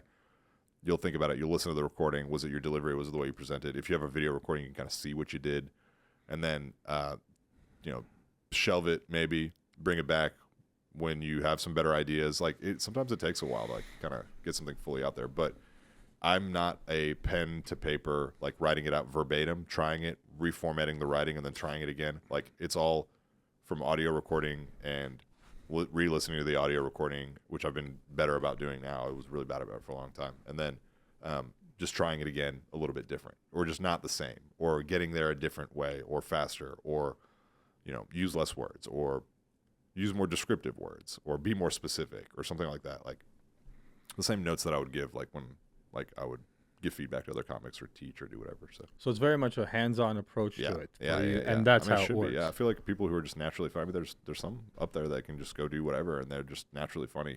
But they also have stuff written down at some point, whether it's in their head or on paper on their phone or something like that. Definitely, I know there's very rare few comedians that don't write and just like off the cuff come up with the material. That doesn't usually make a lot of sense to me. Sure. But it does make sense to like write it down and then kind of figure out your way to do it. So it was interesting. I was really like interested in knowing because I've kind of made it a point to ask all the comedians that have come on to like, how do you get from an idea to funny on a stage? And yours is the first one that's actually said that a lot of it happens on the stage for you. Yeah. A lot of people probably have like writing processes and places they go to write. I don't do any of that. It's just whatever I'm like whatever as I'm living my life, I jot notes down on my phone, and then I'll scroll through the first few sticky notes on my phone of ideas, and I'll most likely try them that evening, and I'll add in, because usually they're quick ideas. They're just premises I'm testing to see if this is relatable or not. And then if it's good, then I can make a whole like next few sets about it at open mics. Or if it's not good, or if it's still like too thin, I can do other stuff I've been trying or old stuff, and then like get them on my side, and then try this new stuff to see like what happens with it. Sometimes it's the order that you do stuff. It's the idea could be funny, but opening with the new idea was maybe ill-advised. Get them on your side first, so then you test this weird idea out, and they're more on your side instead of alienating them from the jump, you know? So sometimes it's like order of operations too. Like I just did it in the wrong order. Yeah, that was the other thing. A lot of comics say is like they'll come up with something, it's funny, but It's only funny after this. they don't have the thing that ties it into what their set looks like for that 5 minutes or 10 minutes. And they're just like, I'll have to put it on the back burner. And then a couple of weeks later or a month later, something else comes up and you're like, oh shit, now everything kind of ties together, and you bring it back to the forefront. Exactly, yeah. That's really interesting, that the process and the way you do it. It's kind of, like I said, is it scary at all though? Because like, No, I mean, that's why I've every been doing time, it because you have to forever. expose yourself to a good possibility that is just not going to work. Yeah, I've been doing it this way forever. I think the first like few open mics I did, I wrote everything out verbatim, and I like was almost reading it off a page, and I just quickly realized that didn't work. So I started just relying on remembering ideas or writing down bullet points, and then that's just the way I've been doing it now. I'm also like, I don't mind changing up what I do. Like sometimes I flip the order of stuff, or I will start with something that I usually close with at like let's strong, and then like meander after that and kind of see what happens. And sometimes that results in me being like really good up top and then like losing them. Right. And that's Okay. fine. I mean, it's like that to me is still worthwhile, because then I wasn't able to, if I got their buy-in early, I lost it at some point. So that tells me that there's a lot of work that needs to be done on that joke. But if I got their buy-in and maintained it, or it got better, or my set just crescendoed and got a lot better and better and better, then I'm onto something. Then I'm maybe onto like a new closer. Then if I can bury my closer with something else, then cool. Like, Right. That means just like you got more of material that's stronger material to be taking place of what you thought was your strongest material. 'Cause the closer is always meant to be like your strongest thing, but it's also very much so contingent on like that crescendo of getting people to that point where they're really expecting that big joke at the end of the set. That's kind of fun. Yeah. How's crowd work stuff going for you? I do it when it applies. I don't. So do you a lot don't of- try to work on it. You don't try to like maximize on crowd work, because I see a lot of comedians putting so much more time and effort into crowd work and less time on their set. So this is going to sound pretty haughty. I have no problem talking to people. I can talk to anyone about anything, and if I'm the person holding the microphone and they're in the crowd, it changes nothing to like me being behind them in a line at Panera Bread. Like I can yuck it up with someone. I can be like, hey man, I like your hat. Oh, like where are you from? Like I can fuck around with someone in any environment. So I never really was just like, oh, this is like interpersonal communication is a thing that I need to like really hone. Now there's a system to it when you're doing it in comedy, because it needs to be like on your terms. Right. So there's a learning curve, but I'm 10 years in. I've more or less kind of figured out when I want to open Pandora's box or not with people. And it's not something that I like routinely work. Also, it's just not, maybe with more fame, it's something that I will rely on to like engage the crowd and really make the evening like unified and fun. But right now, I'm just trying to prove myself. Like, I just need to prove that I'm worth being on the stage and worth booking at these shows. And like, I can go on the road with you and be good with just my material raw, because like if push came to shove and a hilarious crowd work moment came up, I can capitalize on it. I know I've done enough. And I've also sunk on stuff like that too. I've failed and succeeded on it on both sides. Making a situation that was really awkward fun, making a situation that was really fun awkward. Like, right. like I've done that stuff. I've been around the block on that. So it's not something that I work on routinely. So the comics who do, I tend to think that maybe they're just, on the weaker side of the spectrum of doing stuff like that. They don't think of stuff on the fly as well, or they're not as like amicable, or it takes a level of awareness of yourself and of other people to like be a good conversationalist and like have those like fun moments with people, and not just be like berating or attacking or like because there's a fine line between hurtful and funny. Like if I do crowd work, I don't mind making the person look stupid, but I have to give them something to laugh at too. If it's coming entirely at their expense, or if I'm just berating them, which I've absolutely done when they've been like asshole hecklers, but like I need to bring them in on the joke and like have everybody kind of laugh with them in order for it to be fun. But that's just my personal taste. Other people just think it's, and they do it well. They berate someone, they call them a fucking bitch, and hey, your wife looks stupid, and hey, you look poor, or, whatever, and then everyone gets a laugh, and then that person feels a little bad, and then the comic got the laugh they wanted, so they have the dopamine hit. But like, I don't know. To me, that's just like. No, I think the true masters of it, the ones that truly do a great job of crowd work, like Harlan Williams is one of those people. To bring it back to him again, is like, you don't really realize. Rory Scovel does it really well too, by the way. Who? Rory Scovel, who I'd worked with in Oklahoma and here at Texas Theater. He's like really.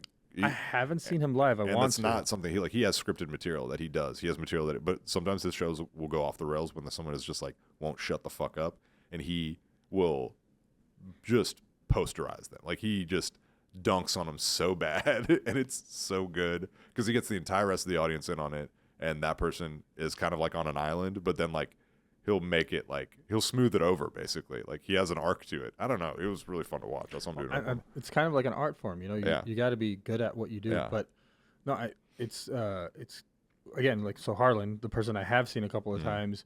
The way he does it is just like this beautiful flow of crowd work and his actual comedy routine. Yeah. And it's never really making anyone feel super bad about themselves in any way. You look dumb. You're goofy. Like, like it's like a group of nuns came out or something like that. And everybody laughs at it because it looks funny and the situation's there. But like, you're not really sitting there calling somebody's wife an ugly dumb bitch or something. And you'll still get laughs out of that. But the art doesn't come from there. It comes from it's just hateful. The subtlety of what you've said. Now, one of my favorite things is when someone's just being an asshole in the crowd because they drank too much or whatever, and then the comic just can fuck with them to the nth degree because that human being is ruining it for everybody else in the crowd. So you love seeing the comedian go like, hold on, these people came out for me. You're fucking this up. So all of us as a collective get to bash on you now. Yeah, that's and I know the crowd doesn't get to say anything, but I will say for them what they're thinking in their mind. Yeah. So we can all have a great laugh about this. Yeah. Because, I don't know, as a person who's actually on the stage, how much of hecklers fuck up your night? I mean, and to what degree? If it's really bad. Like, honestly, it's more displeasing when the crowd is really tight and you just can't win anybody over than, like, if there's someone throwing a wrench in your spokes. Because, I mean, like, the wrench will eventually come out and you can get by. But if it truly ruins the evening, then it can be pretty bad. I mean, like, it'll bug me during the set, and then afterwards I'll be like, man, I feel like I could have done better had that person just not been here type right. thing. But whatever. Like it's the same as having a bad set. You can't dwell on it, otherwise you're not going to go anywhere. But it's also like just not the biggest deal. It's a bigger deal when the crowd. And I've been at clubs, and it's been strange because you're like, I've seen this person multiple times murder on the same type of joke. Yeah, it's just done. And then you guys are all sitting here just really uptight about it and not laughing. I don't know what nerve was struck, but some reason all of us in the back who know this are laughing. It's funny, but like, why are you not laughing? You have nights like that. It'll happen. And especially as you're trying to, like, if I'm trying to appeal to like small clubs or small rooms to like headline or something like that and submit a EPK and a video clip or, whatever, to get these like small off night spots. What's an EPK? Like a electronic press kit. Okay. Like your headshot if applicable or a stage shot and like a little bit of the work you've done, who you've worked with, festivals and shit, and like kind of like a bio type of thing. Yeah, kind of. It's like a resume for a comic, basically. So but there are small rooms that will put like nobodies up on off nights, and you'll sell maybe 20, 30 tickets in a 150 seater room, and it'll be kind of dismal, but you got to start somewhere.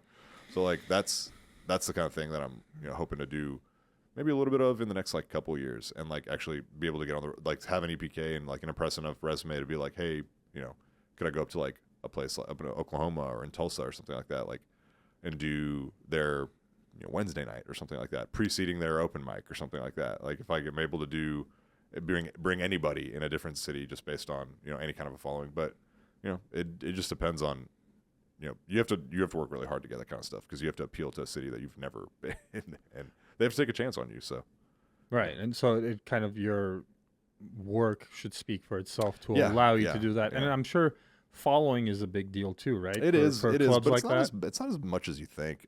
You can find some clubs that'll be willing to take risks on you, but like you got to find like the right people in the right places, because a lot of places won't. I mean, A lot of places they're like, we want a certain caliber person, a certain number of followers, because we know that if they post something, more eyes will see it. And I was like, yeah, I can't argue with that logic at all. Yeah, ideally, I think you want to fill your theater up. And unfortunately, like there's a business owner Yeah, that is not a comedian most of the time. yeah, That honestly probably doesn't give a fuck true. about comedy in general. I don't think most comedy club owners give a shit about comedy. Some they care do, about if like, they're comics, the or if they business. they used to be comics or something like that. Like, I guarantee you some do, but like there's, not many of them. A lot of them, it's just like another investment that they have going or something. That's what I mean. Yeah. Like, it's nothing against them. It's just they're kind of all over the place trying to, manage their businesses and make a profit at the end of the month. So they're looking like, yeah, but there's another guy that has 200,000 followers that hit me up on the same night. Absolutely. I might as well take the risk on this guy because I got to pay staff I would. regardless. I got to pay, yeah. all of the shit that goes into. It probably cost them a couple of grand just to have the club open for a night with employee costs and this and that and all that shit that goes into it. Uh-huh. And then on top of that, they're like, well, either you're going to give me a great night or you're going to give me a dismal night. True. Yeah. You know what I mean? Mm. And then it could also mean that if you do great on a Wednesday night, that owner may want to call you back or whoever their booker is call you and be like, hey, yeah, you did awesome on Wednesday. I got a Thursday and a Friday opening up. You want to come back? Yeah, yeah. And that's we kind want you of to come back in the headline. That's happened to plenty of comics here. Yeah. Yeah, I'm sure it has. And like people gain that following and notoriety. It helps them. But it's interesting and refreshing to hear that you say it is important, but it's not as crucial as a lot of people may think. No, yeah. I think maybe if you asked me that question like 2 years ago in like TikTok heyday and stuff like that. But I think some of that stuff is tapered off. I think all the people who kind of blew up on TikTok and toured every theater in the country once because they were terrible, I think that's kind of died out. There's still flashes in the pan here and there. Someone who like gains a quick following on TikTok, and then a club is willing to book them because they have 1.5 million followers on platforms. And some of them are actually genuinely funny. Yeah, some of TikTok. I'm not going to say a large percentage. Yeah. I don't even want to put a number to it because I don't know. But I couldn't guess either. But I know for sure that it's the same way as where you had, back in the day where somebody was a funny comedic actor. Yeah. But never really did stand up. Yeah. And then they would be like, you may have seen him on blah, blah, blah, and blah, blah, blah. They just have a fan base. And then they do a night and you're like, you're not funny, though. If John Cena was on the roster to do stand-up at Hyenas Fort Worth, that night would sell out. Everyone would want to see John 100%. Cena. John Cena probably has not written a joke his entire life. He's probably funny. I'm probably one of the people that would definitely buy a ticket to go. I would go see John Cena in a heartbeat. There's a novelty of like something in the back of my mind, and the bigger voice says, I really want this guy to do well. Yeah. But then there's also that small voice that says, I hope he sucks. Yeah. So either way, it's good for me to go out there, and I think a lot of people would be the same way. Like, I got to see Cena live. What if he's like a Robin Williams type of stand-up that it's just is really good, a prodigy, yeah, or is an Eddie Murphy that like, because a lot of people, especially in today, don't even know that Eddie Murphy did stand-up. Yeah, they think he was just like the Nutty Professor or whatever, like Dr. Dolittle. Career of stand-up. Yeah, and the guy was a phenom of stand-up, and was like Delirious and Raw still are two of my favorite fucking comedy specials ever. And they were 30 years ago now. Some shit like that. Yeah. But there's a lot of people like that nobody knows off of the screen. They're really funny, so maybe going and checking them out would be the thing. Yeah, but even the rapper T.I. did like he's been in Austin and done like a weekend at Cap City. Now the first time he went and did stand up, I think this is documented too, like on Twitter, or Reddit or something. But like he bombed and like he was booed off the stage, but like he kind of had the wherewithal to be like, okay, this isn't just he can sell tickets based on his name, of course, but like. He's also got to entertain him. So, like, I think he's actually... Because I've seen him pop up here and there at clubs. Like, this weekend at Lafayette, we're having, rapper T.I. come through. And, like, a Cap City, he got booked for a weekend or something like that. And I was just like, I guess it wasn't just, like, a one-and-done type thing. He might actually be trying to do some stand-up, which, like, if he gets good... I mean, the fans are going to adore him that are going to be at the show. So, if he can just write coherent stuff and, offer a unique perspective on some, like, shit that he wants to talk about, maybe the shows are good. I don't know. It would be kind of fun to watch T.I. like chop it up and talk about some bullshit that like, has happened to him. And I think the thing about like someone like a T.I. who's had this very extensive career in entertainment, specifically in music mainly, He's done some TV stuff and Yeah, here he's and been there. an actor in several films. And Yeah, stuff too, but like his main, claim to fame is his music. yeah, he's good in movies too. Honestly, I wouldn't disagree Yeah, with you yeah. on that. Yeah, I've seen him in again, not too many, but what I've seen him in, Like I've thought he was good. Italian Job style, like heist movies and stuff like that. Yeah, Right.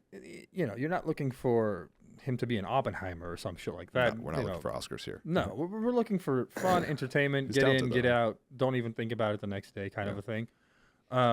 You kind of want to root for those people because you're Oh, yeah. like, I hope you're like the next Jamie Foxx, where Jamie Foxx can sing, he can play the piano, he can fucking entertain. Oh, yeah. He is a great Host. comedian. Yeah. He's a great host. He's great at Actor, improv, like voiceovers, and you're like, holy shit, bro, you can do everything. Uh-huh. Who the fuck are you? Yeah, wow.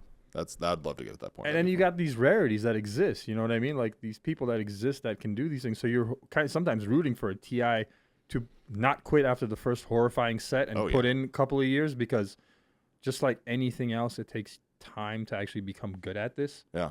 I don't know many comedians that are like year one killing it and just No, continue to no. kill it I mean, forever. it's pretty rare, but There's a Yeah. couple, I'm sure, here and there. Sure, yeah. I think Dave Chappelle comes to mind because like he started at like 14 or something and just never looked back.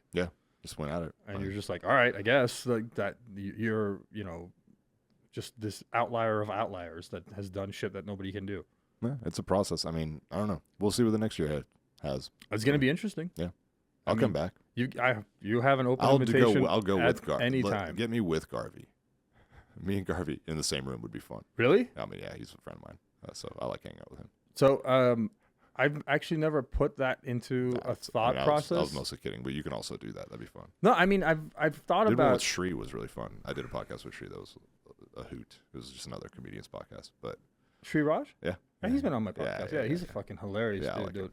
We connected on beards. It was the funniest Oh, thing. yeah. I think I remember he did a joke about like beards and stuff, and I was Oh, in the yeah. crowd and like just laughed. Fucking, He's a beardy guy. Yeah, he was hilarious. No, I think because when you mentioned like my setup is kind of cool and stuff. Yeah. The reason I want bigger in the next setup or an actual studio is the ability of having more than one guest jump on That'd be at the cool, same yeah. time and just kind of like fucking around and just Yeah. talking, and because I'm not meant to be the funny guy here, Mhm. and I don't even try to like be funny. more conversations. Yeah, I'm having a conversation. I want to be a good interviewer if I can be, Mhm. but I also see the value of having two comedians, especially like if you're doing a weekend together, pop Yeah. on Yeah, after a few shows have already, like if you're doing a Thursday through Sunday and you come in on like a Sunday morning and we just hang out and do a podcast, yeah, like if it's you and Marcus and I'm like, oh, this is going to be gold. So that's kind of like the, yeah. We'll be coming off a fun weekend. Yeah, yeah, that would be the goal of like having a studio setup, which We would should have do a that, bigger yeah. space to allow for multiple guests to sit down at the same time. dig it. Right. I mean, You got a year to do it. yeah, and now you've got a year to come up with some interesting stuff, and we'll come back together and see what happened in the year for you and the All right. year for me. It'll It's a be day. fun. I'm putting it on my calendar now. Hell yeah, I'm literally doing another recap with you in 2025 and Done. see what happened. Hopefully, you'll be telling me about Spain. Yeah, Spain will happen. Mark my words. Maybe, possibly, you'll be talking about your child being born We'll see. or born soon at Or that like time. We'll see. A potential like big spot I did or headlining stuff. I don't know. We'll see. Yeah, We'll see. I have no idea what the future I holds. just want. I but- just want to try to be better than yesterday. And I know it's really cliche to say, but like, I mean, like, what else am I gonna do? If this is a long game, for some people, you get famous fast, you get famous slow. You know, I'm not like God-given talent at it, so that just means you got to work really hard. So I mean, you have to know that you have talent after doing I it didn't for say I a don't have no decade. talent. Yeah. But But like natural talent, like a year or two in, just being phenomenal at something like this, which I've seen, and that stuff is great. You're always rooting for those people because it's like, to me, like dues paying is like one thing, but I think also if you just have a lot of natural talent and you're able to do the job, which is to entertain and make people laugh, then it's kind of irrelevant. Like I don't care if you've only done a year, because usually people like that still have respect for it, and they will try to do well. They'll try to do the art form justice, and to me, if they got that respect, then that's great. So And I think like those people like that are, the one-offs that just blow up. Yeah. A lot of them will fizzle out because it was never meant to be. yeah. But a good majority of them will be, like you said, just humble about it and keep working at their craft and trying to get better and try to get better, and that will turn into just people that are going to exist forever. This is why I'm such a huge fan of Kill Tony, because every week you get to see the potential of what is going to happen. Yeah. And then you're like, holy shit, you are going to be massive one day. Maybe, yeah. You don't know it yet, but it seems like from what you just did in that 1 minute that you have potential. Yeah. And then you're like, oh, fuck, 2 years pass by and they are massive and they are huge. Yeah, that does happen. I don't know. I always praise Kill Tony because of that, because it gives the opportunity for comedians to kind of like make some sort of a name. Yeah, I mean, it's a hugely popular show. So if you're able to get on it, it's like a credit people use to some extent. Oh, yeah, they especially if you did well. Yeah, like, if you did well, yeah. Those that you don't if you didn't. Those that have a big joke book from Kill Tony will definitely put it as like a the credit. regulars and stuff like that. It's hard to write a minute of material each week. So for the regulars that go up like week after week, and that aren't from the bucket pool, I mean, like that's not easy to come up with a minute of, within 60 days. What you have an hour. Yeah, you got what? William Montgomery, Hans Kim, Cam Patterson, Casey Rocket is the newest addition. Yeah. And then there's Lucas. David Lucas. He bowed out and retired because he just didn't have time. He just became too big for it. Yeah, he's touring himself and stuff. Yeah, because he's got the roast battles that he does all over the place. He's touring on his own. He's made a humongous name for himself. There was a roast battle last night. Oh yeah, that's right. I didn't get a chance to catch it. Does he come up for the roast battles? He was there. Oh, that's cool. Yeah, it was fun. Were you on? I mean, I don't know. I didn't see the show. I was like there the last 5 minutes. But do you do roast battles? I haven't done any of those. I've done a couple roasts. I don't like them. They're not my thing. But so not your brand of comedy. No. Which is, I mean, I can do it if it's like a friend's roast or like it's an honorary roast or something like that. Like, but I'm good. Knowing your brand of comedy, it seems like you wouldn't really be into it. Yeah, that makes sense. Yeah. So I think we're just gonna leave it off here. For people that may have not seen episode 1 and are gonna see this episode, go back in the show notes and find. It's literally episode number 1 of Before They Stood Up. He was my first guest. Scroll. I will be forever grateful to you for giving me that opportunity because I was so fucking terrified that day. Oh, I don't know why. It was very natural, and it was at your house. It was like very homey feeling. After the episode was done, I remember going into the kitchen and like you had left and like actually gasping out loud of how fucking happy I was that I was able to actually do a podcast episode. Yeah. And it was like you had all the stuff like right off the bat. So like a lot of people cobble this stuff together over time. You had it all going. So yeah, and I was like hooked. You did your homework. I was like completely hooked into the idea of doing this. So check out episode 1 to get to see Cheyenne watch the whole thing. Yeah. But on the off chance that you don't, tell people where they can find you on social. It's just my name and then the last initial, Shahyan, the letter J. And I almost said my whole email. But at sbcglobal.net. At AOL.fart. No, I think all my socials are Shahyan J. So check out Shahyan J on social media. He's doing a lot of great things. Hopefully in the next year, you'll be seeing him coming through your town and you can catch him if you're not in Dallas. But thank you for doing round 2. This was so much fun. Yeah, it's always good to see. We'll do round 3 in a year. Yeah, I'll see you at shows, man. Oh, yeah, definitely. I'm going to be at shows. I see you frequently. So. Oh, yeah. we can have a beer together. Cheers. Oh, yeah, cheers.